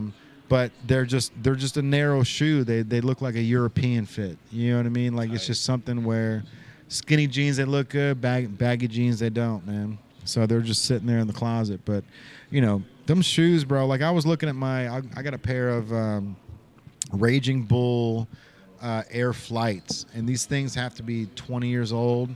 And as I'm walking out of the house, I'm like, dude, I bet you those things have to be worth like $500 to $600 now. You know, because like all these shoes dead stock. Like I wear all my shit, so they're definitely not worth the price of admission. Right. But you know, I'm a sneakerhead through and through, bro. I've been buying shoes like since before it was a fad. So like going back in the repertoire and seeing like I've got a pair of Kill Bill Asics. You know, remember the movie Kill Bill? Mm-hmm. So I got a pair of high top Japanese version, bro. They're literally Japanese Asics, but they're the Kill Bill versions. And they're like 11 and a halves, bro. I wear a 10. Oh wow. Yeah, but it was like that was I had to get them. Yeah. There was no other way, and it was like these things are so fire, dude. We all been there before.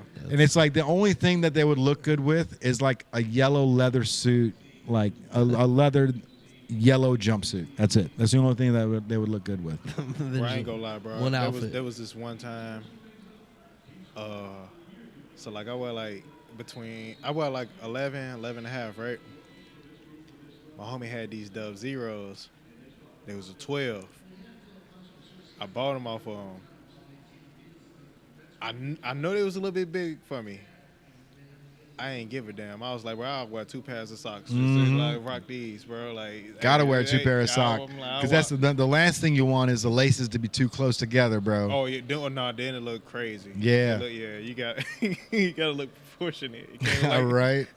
Can't tie your laces too tight. No. 2 pair of socks or two sole inserts, man. That was my go-to. It was like an extra sole insert. So I would either just buy an extra pair of like Dr. Scholl's from the shoe store, yeah, and then drop them in, or take the Air Max inserts. Like you take it. Right, yeah, just take them out of one shoe and put them in another when I was wearing that shoe. Yeah, for sure. Yeah. I got my ghetto trucks, bro. Yeah. I'm rocking them like 11 and a half. Sometimes you gotta like find, like they be, what's even crazier? Like, cause sometimes like some shoes, like the chicks, they get the best colorways. Always. You know what I'm saying? Like, Always. the chicks get the best colorways. Guys can't even get them. So it's like now you got to do like the shoe equivalent. Those are the shoes that are at Ross right now. Them the threes. Yeah. They don't have the threes at Ross. Yeah, bro. In Newport? No. I've looked at all the Rosses around here. Haven't I was about had to be them. like, ain't, bro. But that's the pair, bro. The reimagines at that. So they're those, but they're the ones that are already made to look like they're from 1985. Type. Yeah, fire, bro. Yeah. For $85. But they're usually like if you do find them at Ross, they're like size like 15, size It 17. do be something like that. Some Size you fucked up can't just size fit. like You that. can't fit in like. And in like the store that it's already in, they can't just let it sit there for long. Right. Like, But hey, Shaquille O'Neal's son got to come in. They can But hey, bro, you Sell it you buy that 15 for $85. You put it online for or sell it for 150. Then you put that 150 towards the 250. And now you got your size that you want. You know what I mean, for $100. So. the shoe gang is quite interesting. Bro, and not only that, Nike is getting to the point where they're overproducing shoes to eliminate the reseller right now, which is crazy. Like there's a lot of shoes. They trying to combat that. Oh, bro, like if you if you go to the Nike outlet right now, like a lot of the shoes that you think are sold out. You talking about over in Monroe? Yeah. I used to work there a long time ago. Yeah, so if you like the Nike outlets, bro, you can get Undefeateds in there. You can get the Billie Eilishes that I was just talking about. You can get the Billies in there for like $79. That's crazy. Yeah, but that's just one of those things where they've overproduced the shoes because they're trying to find that honey hole, right? Like they only produced 200,000 shoes, which sounds like a lot, but it sells out within 9 minutes. And so now they're like, okay, well, let's bump it up to 300,000. Let's bump it up to 400,000. Where's that right market where we sell out within 1 day, and then leave the resellers to not be able to buy the product, right? Like that's their goal is to get the resellers out of the market and just to capitalize on the amount. Same thing here, bro. If we were doing limited runs of 250 hats, and every time we dropped a hat, they sold out in 8 minutes, we would start going. We need to do 300. We need to do 350. Yeah. We need to do 400. We need to do 500. Yeah. We need to bump it up just enough where it still sells out. Yeah. Barely. Maybe there's a couple that trickle here and there, but by Friday everything's gone. Yes. And that's where Nike's trying to figure it out right now. They're getting to that point where they're overproducing shoes, which and in return, if you're mass producing more shoes, what's going to happen? You're going to have more shoes that aren't going to hit the A mark, that hit the B mark and have to go to the outlets and have to go to Ross, because instead of producing 200,000 quality shoes, now you're trying to knock out 400,000 at the same time, and 10,000 of those shoes might be damaged because of the glue insert or something.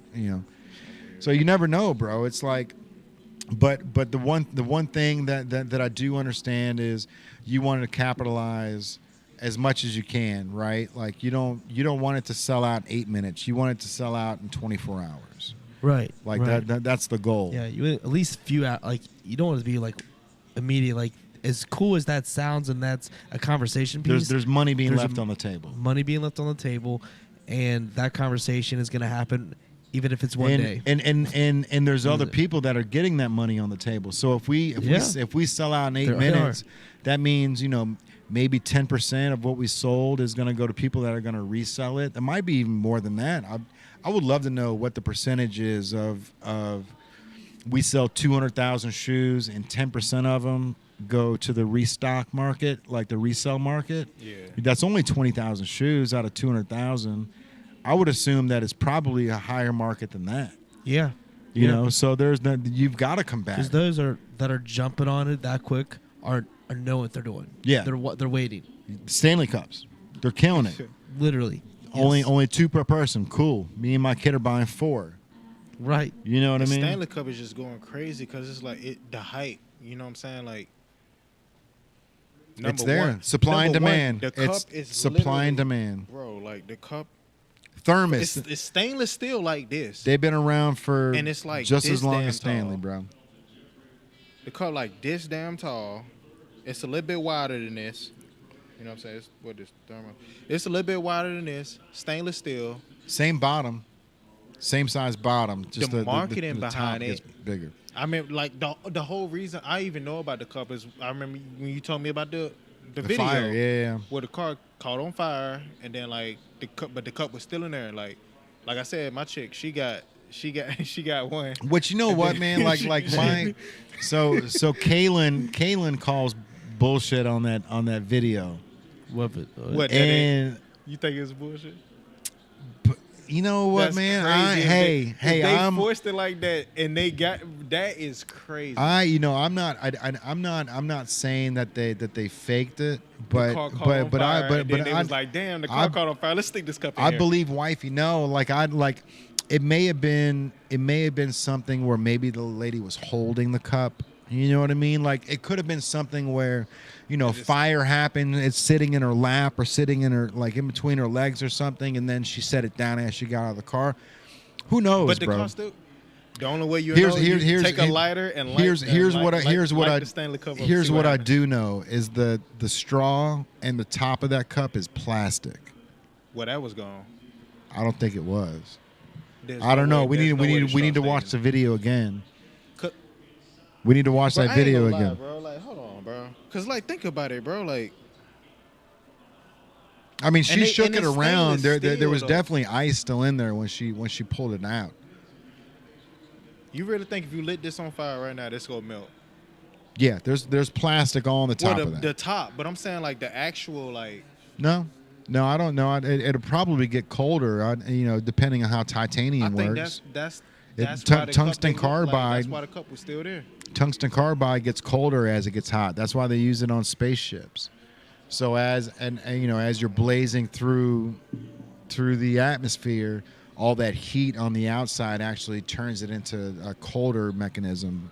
That tungsten carbide's fire. Hey, look, man. That was actually one of my original wedding ring was supposed to be tungsten carbide, indestructible. Yeah.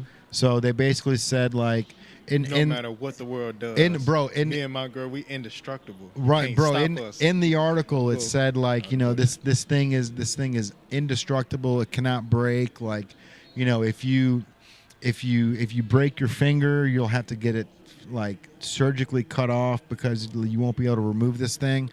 I broke that ring on the counter over here at the store just by slapping my hand down, bro. What? I don't know what I did, but I slapped my hand down, and the way that my ring hit the counter, it cracked the whole fake ass tungsten carbide part of that ring. Damn, that's wild. Yeah, it's indestructible. It's supposed to be indestructible. I was trying to slap a fly. That's what it was. I was trying to slap a fly. I missed it, and I broke my ring just slapping on. Should have called me. I got you wrong. Right, yeah. The Night Assassin. But peep this. This is my dad's wedding ring. You didn't know that, did you? What? Oh, I didn't. This is my dad's wedding ring. Yeah. So when Right my there? Like, what, right there? that's it. Oh, Right shit. here, yeah. Fits me just like it fit him, bro. My mom and dad got married when they were like 19 years old. So they've been married a feel long that. time. But I feel that. My folks, they got married. Like, that shit's fire, bro. Like that's a throwback. You don't it have is, like that man. too- you don't have it like that too- It's too hard. many. It's hard to get that love anymore. You know what I mean? That 40-year-old love. Oh, for sure. You got that too with mom and pops. And you know the best They've part had about to. it too, bro, is like I just added your dad to Facebook. He just made one. And you know for sure. But just but got- like Dad just made a Facebook? yeah, He just but started, yeah. but like but seeing his news feed, it's all grandkids, right? And it's like Oh, he's got a there's great there, news feed, there's yeah. there's moments in life that are milestones, and you don't realize that you create a milestone for your mom and dad by having Charlie. Yes. You know what I mean? So now Sure. now they've got a whole nother like not only outlook on life, but they've got a whole nother generation of what they created. Tight. You know what I mean? Like it's Charlie's Sure. yours, bro, but like Oh, they're It's a whole but nother- but it's a whole but nother but, chapter but for them, mom though. and dad are like That's a whole nother that's chapter. our DNA. Yeah. Like that's 100%. like she's 100% you can because of see us. you can see her being in Eisler pretty much. They got a whole binder ready. Just with, Oh, like, yeah. You feel me? With all the little pages just ready to put them photos in there. They waiting on your ass though. Right. They get to see a lot of cool things with her. All their kids. I can't believe she's the big cousin of everybody. And that's what I was getting at. It's like it's not just She is. it's not just you having Charlie. It's your sister having a kid. It's your brother having a kid. You having a kid. Damn, bro. And you guys just open up a whole nother like genre of life for your mom and dad that you don't even realize you did. Yeah. All happening at the same time. Like how perfect is that? Like the kids are gonna grow up being best cousins, best friends. They already like. Well, my cousin Patrick, he has a few kids, but he Brooks, which is Charlie's best friend, like on her little like school, like who are your best Oh, yeah. friends? Yeah. Brooks and I didn't know they were cousins though. I know Brooks was her best friend, but they're cousins. yeah, Brooks. Oh, shit. My cousin Patrick, he has a son That's named fire. Brooks. Yeah, so Brooks is always Brooks Yeah. is there. Brooks is only there when certain events happen, so we have to really be very specific with our words when we're talking to her about who's going to be at the party. Basically, if you say Brooks might be there, you shouldn't have said that. If you Right. unless you know Brooks is going to potentially likely be there, you shouldn't bring his name up. And we got really good at what we say. Like we'll like spell his name out. Rather, like that's the kind Yeah. of level that she's focused on. If she hears Brooks just be there. Let's go right now. What are we Yeah. waiting for, Dad? Get your shoes on. It's time to go. Why haven't we started getting ready? But if she doesn't know Brooks is not there or whatever, then it's like, who- I want to stay home. Who's your go-to cousin? I feel like everyone's got a go-to cousin that was just Like like, his actual go-to, like yeah, like yeah, grown like up with like cousin. yeah, like Oh, who's this like gonna who's be- who's who the you cousin gonna- that who your like cousin is, bro? It was definitely Patrick or Kyle. and why? you not. It's you got to. No, I ain't gonna say. Well, here's the thing: here Patrick was around a lot more often, just because my mom and that's her sister's son, so like they were around a lot. My mom's sister Susan it's a different relationship, but Kyle and I are like really close. But me and Patrick, because me and Patrick were in bands together. Patrick Oh, played okay, yeah, guitars, so dope. like it was like Patrick for sure. And it's weird because now we're not as close because of growing up and it's having life, bro. but like That's life, we're yeah. automatically close if we're in the same room. We don't even have to talk about it. We're just like we're super close, but we don't hang out like we did, even though we both have kids in the same age. The pandemic really did a number Yeah. on things, I think, and Yeah. that had. But I love Patrick. Patrick Weber. He's he worked for the Bengals. He's like a personal trainer, Oh, and dope. he did an internship through them. Yeah. So he was like a part of that. So he's done his thing. He's a person. He's like the athletic trainer Oh, dope. at schools. Yes, so that's what. Yeah, he does. mine's Sammy Albano. Oh yeah. Yeah, bro. So that he's my mother's brother's kid. So like his parents are my godparents, but you know, like we grew up together. He's probably like 2 years younger than I am, but you know, every New Year's, every Christmas, every Thanksgiving, like it was always like me and Sammy. Yeah. You know what I mean? And like we grew up loving the same stuff. We love, you know, baseball, basketball, you know, White Sox and Bears at the time. Now he can't stand the goddamn Bears. He can't? An organization, bro. He calls them shit bums. He's been calling them shit bums for 10 years. They're kind of rough. I understand. Oh, I understand the frustration Yeah. for sure. I mean, they're gonna fumble the bag on bro. Justin Fields. That team has been a disaster since they built that stadium. They put way too much money into that stadium. And they never did a dome like they wanted to. They should have done a dome. It's Chicago. It's fucking freezing cold. You know, they built that place to make as much money as they can with the stadium. Yeah, I mean they're not an impressive organization, even though they considered one of the best defenses of all time. Bro, the '85 Bears were incredible to watch. Yeah, man. so to have that history and to like now fumble the whole organization, like. I mean, really, man, like... Yeah, no, for sure. I mean, I think this year, though, they have a good chance to get that next franchise quarterback. Well, yeah, they got a first-round draft pick. Yep, the Panthers pick. Mine's is... Yeah, who's your cousin, bro? Cousin Trey. Cousin Trey? What's up? What's up, Trey? Shout out. Man, bro, like, every family reunion and, like... Every family reunion, and then like what'd you guys do during it? Huh? What was like your go-to thing that you guys did? Did you guys like hoop? Like when we was kids, when we were together? got older. Yeah.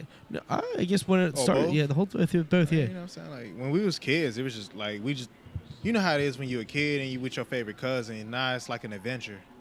You feel me? Like you going on adventures with your little cousin. Then you get older, and it's still an adventure, but now it's just like adult wise. And there was a lot of, you know, you know what I'm saying? Above the clouds, you know? That's fun. But, like, he been with, like, because he been with me every, like, family reunion, every family get-together, every Mustang Club adventure. Like, he always been there. You feel me? Now he out in Chattanooga with his wife right now. So it's in the same sense with like how, you know what I'm saying, life happened and like y'all used to be close, but then like, you know, life happened and now it's like, but when you still see each other, it's like, yo, it's like one of those. Oh, for sure. That's my cousin Trey. That's awesome. That's awesome. That's love that motherfucker. Dude, shout out Trey. Yeah, like with my cousin Patrick, you know, we were in bands together, so we were like really close. He's an incredible guitar player. He still plays, still does his thing. But that was what we did. We go to family events. He'd come up. He'd have his guitar. I'd have my bass. We'd sit down and we'd just write music. That's what we did. It was fun. It was a good time, dude. But you know, you grow up and things change, and music, you know, wasn't always a priority for him like it was for me for a while. That's so I could can be the dopest to be able to write and music with your I family just, member. Oh, I ain't even dude, experienced that. I mean, I got my. We were in a band together, dude. We just played a show in a band. We had a little band called Elevator Etiquette. Elevator Etiquette. That was fun. And then we were in a band together called Honor Code. Honor Code was fun. And then we had a band called Fury from Afar. Fury from Afar. That. Yep, we did that for a little while. That was a metal band. Yeah. Honor Code was more pop punk with some screaming, but a little bit of, it was probably pop punk kind of vibes. Mm-hmm. And then Elevator Etiquette was more like a pop, indie rock kind of indie thing. I was actually doing vocals on that one. And then I jumped on bass, or did the bass thing, and then wrote music with them. But like, me and Patrick just got to write. And then I continued on doing music more, trying to tour, trying to be more active on it. Mm-hmm. He went play with his church band, but he still played guitar, just in a different route. Okay. But then he got into sports medicine, and then now he's an athletic trainer, and he works at schools and stuff to help that do that thing, which is awesome. Yeah. But his guitar playing, dude, he's always been so good. He knows, he's technical, he's clean with it. Huge shout out to Patrick. See, for that's sure. what I want to do. I want to do like, cause I gotta. You feel Cuz me? is holy, man. Well, like my dad, he remarried, so like on my stepmom's side of the family, it's a cousin I got, and he make music, and That's cool. You know what I'm saying? I'm trying to like, cause it's it's like a unsaid, unwritten thing. You know what I'm? You get what I'm Yeah, saying? no, I get like, it. No, for sure. Like like, oh, you make music, or you make music. Y'all both clearly know y'all do it, but then like you just y'all don't ask. Like it's not like you don't ask. You just when the right time, then you just do it. So that's what I'm waiting on. That'll be cold. That'll be cold. And we'll probably do like something like, cause I listen to like the music he put out. His style, it's like on the sunny side, like that Hawaiian type feel. Yeah. But I can, you know what I'm saying? I can vibe with that too. So like we make something like that, something for the summertime. Yeah. Say, like, you know what I'm saying? Link up with him. Welcome. What are we talking about? We were Family members in We were talking about music. the family members of music. How me and Patrick had a band, a few bands, but we were in a band called Elevator Etiquette, and then me and him had a band called Honor Code, and then Fury from Afar, and then I continued on a little on a different path, but like playing music with your family, that's something that I held very close for a very long time, because it was that's what we did at family parties, and when we were hanging out, we would just go upstairs and he'd bring in his guitar and I'd bring in my bass and we'd jam, and that's how we bonded. So like he was talking about what he did with his cousin, and then I just doubled down on what I did with Patrick mostly. Yep. And then like when we were younger, we'd like everyone would come over and we'd play like Xboxes on GameCubes and stuff, and we played games like Smash Brothers and stuff with my cousin Kyle, and he was always a part of things as well. So like there's kind of a trio, but Kyle went and did his thing. Kyle's been living in Europe for 10 years. Oh, shit. So Kyle's over. Oh. He was actually in the United States this Christmas, which was nice to see him. He's expecting a little one. He has one, but he's expecting another one. Yeah. And it was nice to see Kyle, but he is back over in Europe. So shout out to Kyle as well. Have you ever asked Kyle him, like, Schneider. you ever asked him what it is? Like what's it like over there? Yeah. It's dead. Always Yeah. He says it's he's been all over. Obviously, because we were talking about like how often he travels. He's like it's very easy to travel. You can travel very cheap, and you can get to all parts of Europe just like that. So he's like it's he talks about there's a lot of castles. I want to go over there and see a castle. Bro, Kaylin's dying to go to Ireland, bro. Like that's something that like it's definitely on the list of things to do. She's got like an entire week already planned where like you go to Ireland and we're just on the fucking edge of the earth over there. That's B-Dub, yeah. Yeah. Yeah, I mean, I can definitely make a trip to Europe happen like on like I'm the path of least resistance just because my mom through Delta we could fly for I mean it would be expensive of course, but we could route Cheaper pretty than- we could yeah. route easier and on a cheaper end, and then staying with Kyle and people he would definitely recommend or whatever. I so. own property in Ireland. Did you know that? Yeah, we talked about property Yeah. all over. Yeah. Hey, okay. Yeah, bro. Yeah. So it's like 10 square feet. I don't know. It's more than nothing. I can't sleep on it. You know what I mean? Like I don't know. We might get kicked off the property for trying to sleep on a 10 square foot piece I of wonder property. what it looks like. Who maintains it? It's really genius, honestly, bro. There's a castle out here, and they own a bunch of land around the house. So what they did was they started selling 1 square foot of property or 10 square feet of property for a couple. And what they do is if you buy the 10 square feet, they'll plant a tree in your spot there or whatever. But because I own a piece of their property, I am now legally a lord. And that's something that I've always wanted to be, bro. I'm a legal lord.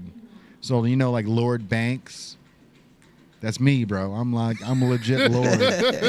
And how dope is that? Look, you so you don't believe me. Yeah, bro. Lord Banks. Get it right, bro. Lord Banks and hey, and the UNG. Hey, but the wifey, she's a lady now. How dope is that? So like that was such a perfect like Christmas gift, you know. Literally. Yeah, bro. It's like just buying enough property in Ireland. So once you own property out there, you're considered a lord or a lady. So we got just enough property out there to consider us a lord or a lady. So I've always wanted to go to the point where like I got knighted, right? Like by the Queen. Knighted? And so bro, like where they take the sword and they put it right on your right shoulder and then they take it over the head and then put it on your left shoulder and they knight you. Right? You a knight? That's what I want to do because I want to have a new story for my ear. You know what I mean? Yeah, bro, let's go. Like knight you. Yeah, that's how did you lose your ear? Oh, So I got knighted. Like, so hold on. All right, so if they do that, that mean like you a official knight, yeah. For real? Yeah, you've been knighted. Oh, that's crazy. By the Queen. I want to be a knight. So like when y'all, hey, there's steps to this, bro. You need to be a lord first. Let's go. You gotta be. There's levels to this, man. You gotta be a lord first. Be Black Knight like Martin Lawrence. Bro, hey, you want to talk about another conspiracy theory? Black Knight Satellite's the biggest one of the bunch, bro. The Black Knight Satellite. Let's get started on that. You know what, man?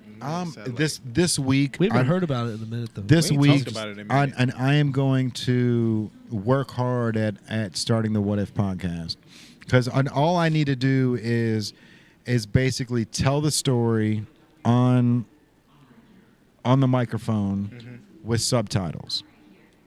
Just tell the story as it is with subtitles, and then have that as a video that we can just pause and play. Once we do that, like as long as I can tell the story, it could be a 15-minute storytelling, but being able to pause it and play it is going to be able to extend that to an hour podcast or a 2-hour podcast where we can talk about all the ins and outs of the Black Knight Satellite. Right. You know what I mean? So that's something I'm gonna work on it this week, bro, because that's the content is something that we just need to keep putting out. And conspiracy theories are coming up way too often on this podcast, which I understand that conspiracy theory podcasts they get throttled and they don't get the viewership that they should, but they get the viewership that it deserves. Yes. You know what I mean? Those that's who the want big it will difference. find it. Yeah. Yeah. For sure. Yeah. I think that the Conspiracy Theories podcast is something we can have a lot of fun with because we can have guests on, we can have we can get different people's takes on it and stuff. We can bring a lot of Travion, Joe Burrow. Yeah. That'd be wild. Dude, Joe Burrow's big on conspiracy theories, bro. Really? Yeah. That'd be wild. If he on here and y'all get him to talk some conspiracy, that'd be crazy. That would be crazy. That is, that's I mean, if you that build would it, be crazy. if you build it, they will come. So, 100%, bro. And Travion was on. We out here building. Y'all had Travion before. Yeah. Yeah, bro. He was man. on here. He actually gave us his word that if we start the What If podcast, he wants to do an actual conspiracy theory podcast. He did say that. Yeah. So Travion, I started you in fantasy football. I mean, think about it. I mean, hey, the lab. You know what I'm saying? Mad scientists, like, you feel me? Yeah, like, bro. You know, like. I'm starting. You know what? And that's another good thing that I noticed when Katt Williams was talking about. He had his 2-hour interview with Shannon Sharp. He called it the lab. He talked about going back into the lab and learning his craft, right? That's what because like that's. And it put a big green check right next to what we're doing, right? Because it's like, man. So now, Katt Williams doesn't even need to know about the lab. He doesn't even need to know that there's a 7-Up machine, right? If he sees this shirt and if he sees the lab and the mad scientist here, maybe that relates to him. You know what I mean? Not even me, bro. Like maybe like he sees this shirt and go, that's me. I'm the mad scientist in the lab. You know what I'm saying? And I'm 100% cool with sharing the wealth on stuff like that, I mean, bro. if he on that podcast, he did speak about like the art into how he went about comedy. You know how he crafted his own personal style, and like all the comedians that he used to look up to and learn from, and you know what I'm saying, craft his style from. So he's a creative. Yeah. Like every time I think about like mad scientists, you feel me, or the lab, especially the lab, I think about like the technicality and then like the creativeness. For sure. Because that's what it takes for real. You know what I'm saying? It don't matter what you're doing. You could be playing basketball. You could be rapping. You could be, you know what I'm saying? You could be in a band. Like comedy. Like anything. Like anything that revolves like your mind. You feel me? What you see in your mind and you putting out into the world, like is you feel me? You in the lab because you working, you crafting it. You trying to find a way to perfect it. That's why we were talking about this sweatshirt that I'm wearing right now, man. This thing is it's cozy.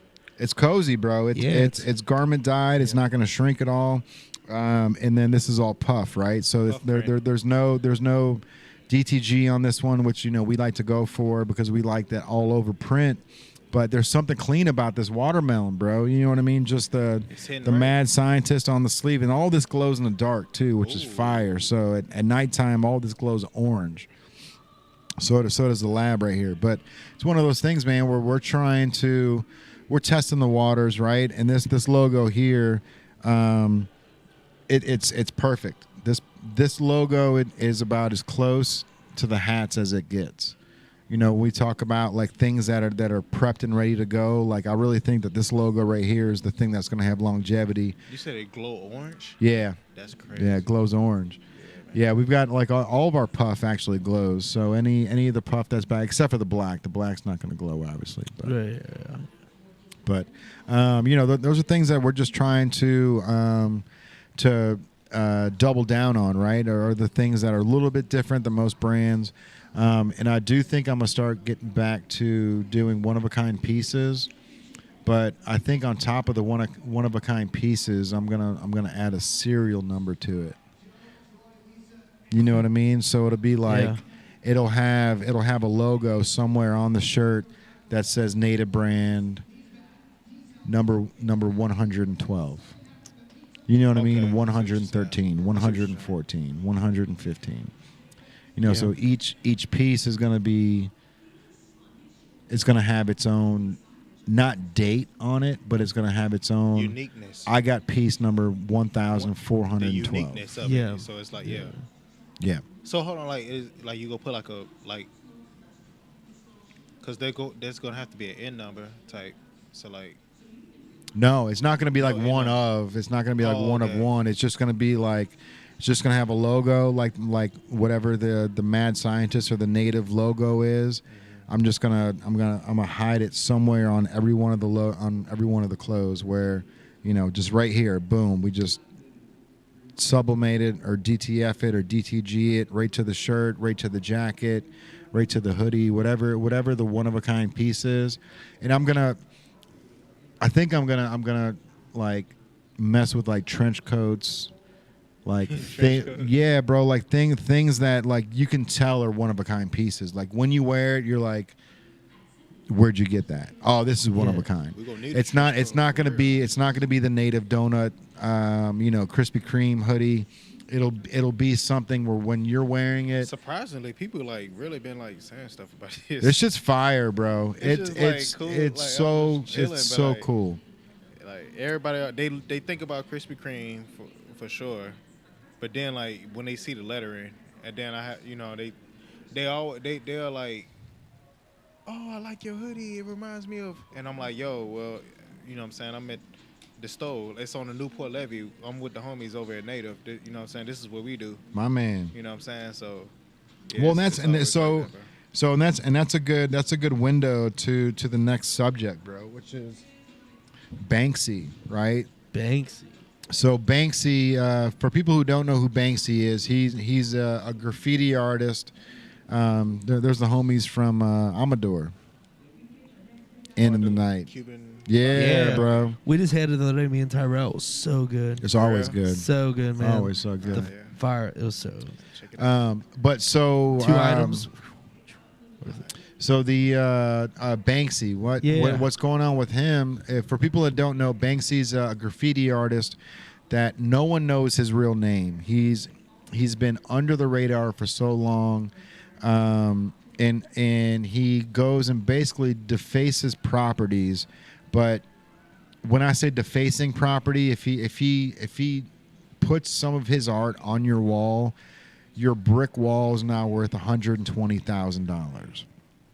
You know what I mean? If you can cut that brick out, you could sell it for 125 grand, or you could try to solidify it to your wall, and now your store has become an art piece in the world where People are just going to see that alone. people are traveling all across the world just to come see a piece of art that Banksy did. So, but what's going on? It's crazy. There's a company called Brandalized that is mass marketing his product. Okay, so one of the things about Banksy is nobody knows who he is, right? And that's the coolness about his brand. But at the same time, if a company like Brandalized comes along and says, "Hey, we're just going to use Banksy's products," and so I got suckered into buying Brandalized stuff and didn't know it.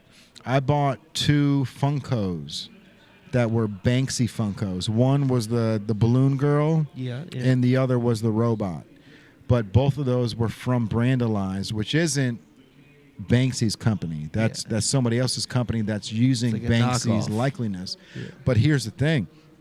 The reason why this guy is using Banksy's logos as much as he is because he knows that Banksy will not sue him, because Banksy will have to show up in court, and then everybody will know who the real Banksy is.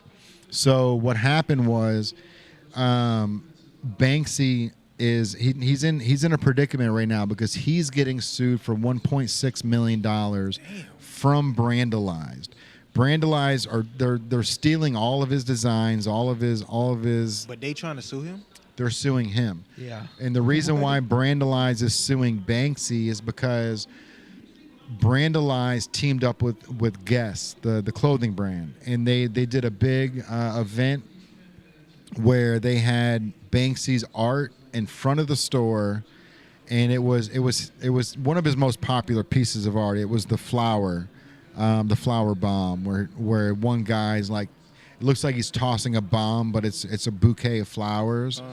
And they had that outside the Guess store, and then they were selling Brandalized versions of Banksy clothes in Guess, which Banksy doesn't make a single penny on. This is somebody else that's legally stealing his shit and making profit on it. So Banksy went on Instagram and said, "Hey, attention all shoplifters," which is crazy. Go to the Guess store on Regert Street. They went ahead and stole all of my artwork for free. So steal it from them. So go ahead and steal all the clothing from them. He went about it the wrong way. Well, as an artist, I would have probably done the same thing, just out of spite and out of hatred, saying, "Hey, if you want to steal my shit, I'm gonna tell all my real fans They to go linked up steal with your Guess. shit." But now Brandalized is suing Banksy for $1.6 million in damages. And so now Brandalized is trying to get Banksy to court to fight it. If he doesn't go to court, he's going to lose. He's going to show up to court, so and he'll lose. Damn. Then have to show up there. And so not only is he out $1.6 million for the lawsuit, but now Brandalized understands that, hey, we've got leverage over Banksy because we can use his product, and he's not going to show up to fight it because he loses all credibility if he shows up as Robert Cunningham instead of Banksy. Right. Yeah. crazy to think that this is where we're in right now. They played chess with his ass. Well, the most wild thing about it is Banksy is the one person that says fuck copyrights, fuck trademarks, fuck them. Yeah. Like when it comes to the streetwear industry, you need it. But when it comes to the streetwear industry, that's the reason why streetwear is so popular. It's Chinatown market. It's these companies that are going out and saying, fuck the big brands. We're gonna knock off the logos. And then if they do come after us, we'll stop it and we'll move to something else. That's exactly what we've been doing for 5 years. Yeah. 10 years.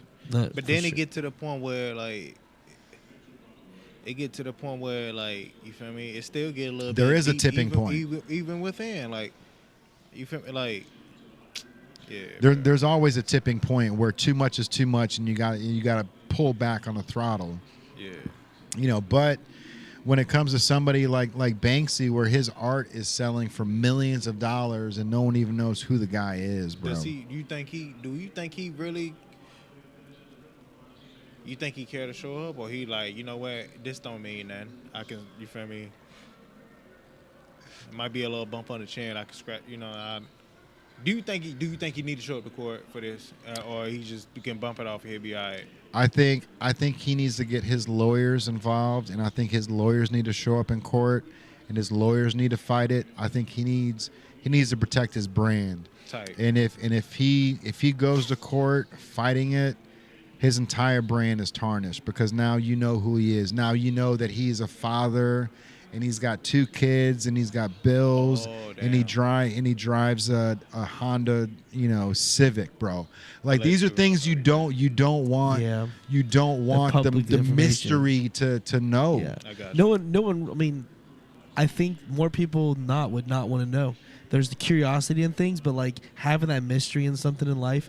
There's merit to it, man, and I think him being a mystery character in our world of when everything is pretty. Bro, Justin Timberlake hopped on the MTV VMAs and said, "I am Banksy." Like for somebody like Justin Timberlake to want to take his credibility and just tell everybody like, "Hey, I'm Banksy." It could be me. Yeah, it could be me. You know what I mean? Like that's the ultimate form of respect right there, bro. Yeah. And the fact that no one really knows who this guy is, like there's one guy who kind of outed him maybe like 15 years ago, and he's just an actor who he's like a light-skinned black dude that knows him real well, and I just slipped up on like on an interview, and he was like, "Oh yeah, Robert was, just said his name, Robert," and like that alone like caused so much controversy in Banksy's life. So Banksy's first name is Robert. Yeah. Yeah. I'm like 99% sure it's Robert Cunningham. If I had to put money on it, which I heard you can place money on who Banksy is on like the sports betting apps right now. At what point is that going to pay off? If he has to go to court, yeah. If he has to go to court. Yeah. But, yeah. P-break for courtside. Courtside Kurt. Yeah, bro. I like courtside Kurt. Courtside Kurt. Courtside Flow. Hey, it's courtside. Man, hold on, bro. He's like, I had to pee, but hold on, I gotta reiterate this. It's courtside flow, man. Let's go. It's courtside flow. It's just, you feel me? It's still gonna be Yaman, because Yaman stands for Young, Outstanding, Motivated Nation. Hey. But like, it's courtside flow because it encompasses everything that you've done. Yeah, I hold a place like in the basketball culture as well as the hip hop culture. For sure. You know what I'm saying? Like, it encompasses everything that you are, which is what the nickname should be. Yeah, for so, sure. I just that's my wave. That's what I'm on. I love it, bro. I got like little I got like some so like I don't want to give away the plans for real too much just yet. Yeah. I got like I know what I'm gonna do. I just don't want to give it away just yet. For sure. But it's definitely catered towards like the people that's within hip hop culture and the hoop culture. because it's one and the same. You Yeah. know? So like, You want to go ahead and just wrap the podcast up? It's 10:20, bro. Let's do it. Yeah. All right. Stanley's. We'll see how that happens and see how long this viral sensation goes. We'll see. Bro, if they keep plucking away at the country music industry, like hitting Lainey Wilson with a custom Lainey Wilson Stanley is so genius because of the fact that hits the demographic, that hits the 10 to 12-year-old girls going to high school. Yeah. You know, and that's Wait till Disney gets involved. bro, when it I mean you can see it written on the walls, bro. Like there's parents are willing to spend $170 on a mug Yeah. for their kid just so that 50th their anniversary Disney kid can 100th anniversary. be accepted into the population. Dude. Yeah. Which is how a status symbol. it's how shoes It's a have been status symbol for for sure. 30 years, bro. I don't see it no different than how I seen Jordans. Exactly. It's a fashion statement. Yeah, it's a fashion statement. Yep. That's And all. even though you're just holding it, it's a fashion statement, and they've Yeah. created that. that you can take everywhere. Yeah, I ain't gonna It's lie. literally part of our society, just having people having drinks with them at all times. So it's like, it's just a part of another extension onto your clothing. You might you might have a bunch of different Stanleys that match different outfits, kind of thing. So Yeah, like, wait till They've got them too, bro. Yeah, Wait know? till them football dads get a hold of that Stanley Cup. Oh yeah, it's gonna be a lot of Bud Light. Bro, that's when Coors Light. that's when sales plummet. When the dads, You think so? 100%, bro. Like if the cheerleaders and the athletes want to rock the Stanleys, but the second that the coach is rocking the Stanley, them kids are gonna be like, nah, Oh no, bro. the coach ain't gonna rock the Stanley. He ain't gonna have the Stanley Cup. Then it's gonna be crazy. That's the tipping point. That's Yeah, the tipping point. point. That's 'Cause when you you gonna be got. like, what's in that cup? Yeah, But that's when you gotta pivot and football restructure dads. Yeah. again. We know if the football dad's drinking that Stanley, we know what's in that Stanley Cup. Who's all right? Last question. Who's the next person that you would team up with Stanley? the next big team Like up with next, Stanley. what you mean? Like next person? So Stanley, they're getting really big right now because they teamed up with Lainey Wilson, who's a country musician. Okay. So it's just got her logo and it's just as Lainey Wilson and it's got like this watermelon color. All right. And then the ones that just went viral all over the internet were the Starbucks version. So it was Stanley's Starbucks collaboration. Okay. So what's the next collaboration? I You got want to it. be all the way concrete with it? I got it. I mean, it's the Stanley Cup, so if we talking that, we got to talk NHL? hockey. Hell yeah. Yeah, Gotta I'm, talk hockey. I'm gonna take That would be that. Drew, you got that it? would change the game. You know who's available now? Tiger Woods. Sure is. He's available. Sure he is. just parted ways with Nike. Yeah, he did part ways with Nike. Part ways with Nike. Sure If you did. get him on Stanley's because you put him on the golf course where it's a hot morning and you got to put that liquid inside there on the golf cart, bro. I could see it. I Tiger funny as Woods, hell. I get can it. see it, though. They have different I patterns. think- He I can be think a- super clean. I think a smarter bet would be Post Malone, just because of the fact that you've nailed the female Yeah. demographic of kids Yeah. in high school. Yeah, Now- but now Post let's- Malone, anything he does is going to do well because just of who he is. I think Tiger Woods is a specific. Young people aren't going to go with Tiger Woods. It's going to be the older crowd. You don't want to hit the older crowd yet. You want to Yeah. keep You wanna younger keep it young. because Keep it fresh. when it goes to the yeah. adults, then that's when it's going to tail off. Keep it fresh. Because that's when Post. the kids aren't cool with it Yeah, anymore. keep it 100%. fresh. So you, Post. but adults would come anytime. But then, right but- now when Tiger's available, But in like, or and maybe that's you the do a good thing, Tiger though. line. I A Tiger line of Stanley Cups? He's available. I would pump the brakes on Tiger. I would ride the high school thing out as long as I can. Is it I really would- high school? I feel like it's always moms. All I see is it's moms this week. I see a It's lot of mom- moms. it's It's moms definitely this I see a week. lot of moms on my. It's definitely moms. Yeah. It's moms this week, but But- I'll show you a video when we get off here about in high schools. just on Saturday But I feel when like it is all high the schools too, though. cheerleaders ran onto the court. There's nothing but Stanleys that are on the sidelines. Every one of them. I can see what you're saying with high schoolers though, because it's like because like seniors. the seniors. Yeah. You know what I'm Yeah, saying? yeah. Because they seniors, they ready to get up out of high school. They feeling like they grown.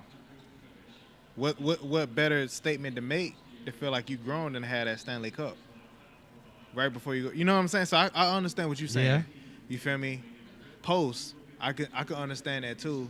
I don't think Keeping it around the youth, because Post is around the youth.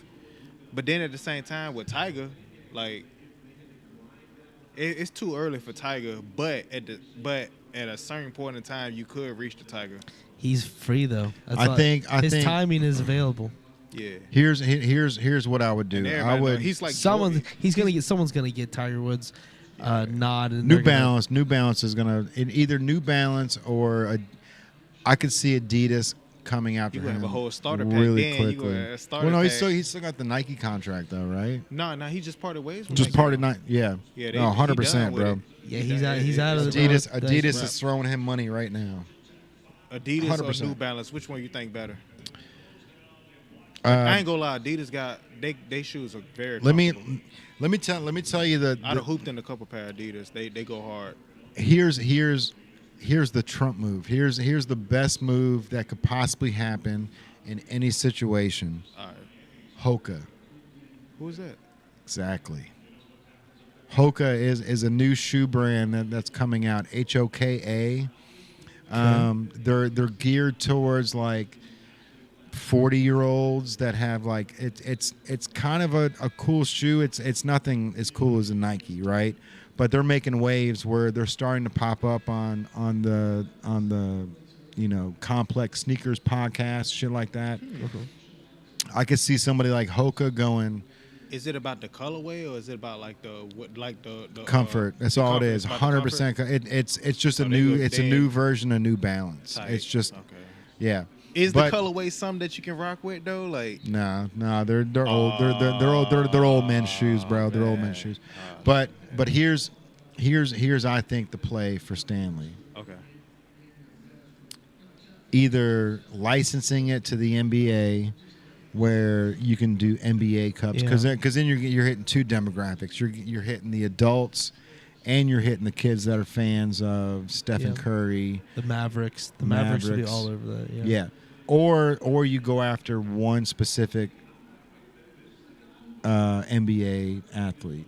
I feel like Steph Curry might, even Steph Curry might be too old. You might need to hit somebody if that's you go like hit sports, Anthony you might as well Edwards, just hit bro. hockey, because it's a stainless steel cup. see, be but cold as hell in them there's hockey there's no kids that like hockey though. That's the problem. Is like you want to hit some. You want to keep it around. I the kids. totally Get get the Stanley Cup play when it comes to the Stanley Cup and the Stanley Cup. That's something that should have been written. That should have been 20 years ago. They should have gotten a license deal and started doing hockey cups. It's about going towards the youth in a natural way. So finding someone that's everyone. looks Laney up to. Wilson was fucking perfect, bro. Laney Wilson's That was for such sure. a Trump move. Caitlin Clark. Oh yeah. Yeah. Because Yeah, I can girls see that. already like the Stanley Cup, right? Girls already like the Stanley Cup. You just mentioned Stephen Curry. She's the girl version of Stephen Curry. I think the market's flooded with the girls. I think the next step is boys in high school, and then moving into the adults that want to be like their kids.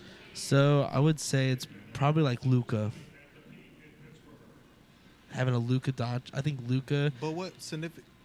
I don't know. Because Yeah, I think What significance will he apply to the Stanley Cup? right. I agree. I think it's got to be NBA based. I think if they make a Bulls one, they make a Mavericks version, a Wembyama. I don't. But why would they need? But like why? Like Because the cup is long. right? like, Where's the sports. connection? A really long It's straw, just bro. branded. It's branded to the team and branded to the player. Because you could do a signature on it. Yeah. Oh, that's that's dope. Laney Yeah, Wilson's logo is on Oh it. well, That's if it. you go that way, then it's like, then okay, if you do it like that, then LeBron Stanley Cup sign his signature on it. Yeah, Crazy. LeBron's still. Off rip. LeBron's still. It's crazy how. The Lakers aren't great this year, but LeBron is, in his 21st It's off season. real, bro. If LeBron Sign that cup, man. he's he on pace. crushed it. They say he's 591 points away from cracking 40K points all time. Dude, I know. That's like what, 2 or 3 seasons? Probably like 2 seasons. 500, probably, yeah. 82 games, about 2 seasons. But, Which like, is realistic because he can play a couple more years. I think he wants to play with his kids, so He's gonna do it. yeah. He's just going for it. He Yeah. climbing it. There's no one And stopping Bronny him. playing pretty good at USC too. Yeah. Despite coming off the So what happens when LeBron retires? What NBA team does he buy? Because you know that's in the cards, bro. There's no way that he's not going He'll to probably stay invest in in the the NBA. He Lakers. should buy Cleveland and then He'll like probably invest in the No, Lakers. I'm just talking. Buying Cleveland will be fire, and bro. then return Cleveland, make the organization great the way it should. Buying He should do Cleveland that, will and be then he- fire. But I think he being a part of the Lakers right now. I think he's I think he's into that. Oh, of course, bro. It's So, like, LA. yeah, so, like, It's been a dynasty. I wouldn't since put it the off 70s. that he would go the Lakers route, but The Cleveland Lakers would make route? more sense. But you're gonna get a percentage of the Lakers when you can buy the whole shit from in Cleveland, From yeah, Cleveland. he should for sure. He should. I mean, there's a reason he why should Jordan try went to- with the Wizards, not the Bulls, right? Exactly. He should try to change the whole Cleveland. Cleveland could be his like. He could be His- the king of Cleveland, You bro. feel me? That's why I was saying that. Like King of the land. Redo the whole Cleveland and like make them a winning organization. It'd be fire. Because they fiending for it. They need it. I'm here for that, bro. I'm here for that over They need it real LA. bad. I think he would make such a bigger impact with the city of Cleveland than he ever would with the city of, Oh, of for LA. sure. LA's still on Kobe. Yeah. Period. And Shaq even. So like, but Tight. it's just him being really into the organization and the decisions they're making now. He's got a major impact. So going back into Cleveland, you'd have to go back in, reestablish relationships. Wouldn't be hard for him, but like that would be a process. But Bro, he brings his the- money back. Fucking the Cleveland's owner. gonna He gotta do it with get Cleveland. him with Everyone open just steps arms. aside, just like they do on the Yeah, court. open arms, bro. Yeah, all those jersey burners back in the day. Yeah. Oh Lord. And they go forget all about that as soon as he like run, like, you know what I'm saying? As soon as he cuts that first check. They go forget all about it. Yep. You know how it is. Yeah. Like, you know. All right, man. Yeah. I think this is gonna wrap up another episode of the PowWow. Man, 199. 199, bro. Man. 199. Yeah, next week will be number 200. We're gonna have to get somebody good in for that. And in 3 weeks, Sports Talk. 100. We'll be hitting 100. Yeah, Climbing numbers, man. It's crazy, right? 97 is what we just hit. So, Yeah, that's wild, bro. yeah, it's crazy. We've had over 300 podcasts in the store. Let's go. Yeah. And we're about to add a couple more podcasts to the list. But I cannot wait to do the conspiracy theory podcast. I don't care if it gets any views. This is just shit I want to No, I talk about. think I think you really should do that because it's like, it's a part of the brand, bro. Like we talk about conspiracies all the time. All the Why time. not start up? Why not? 100%. It's a natural fit. Natural fit.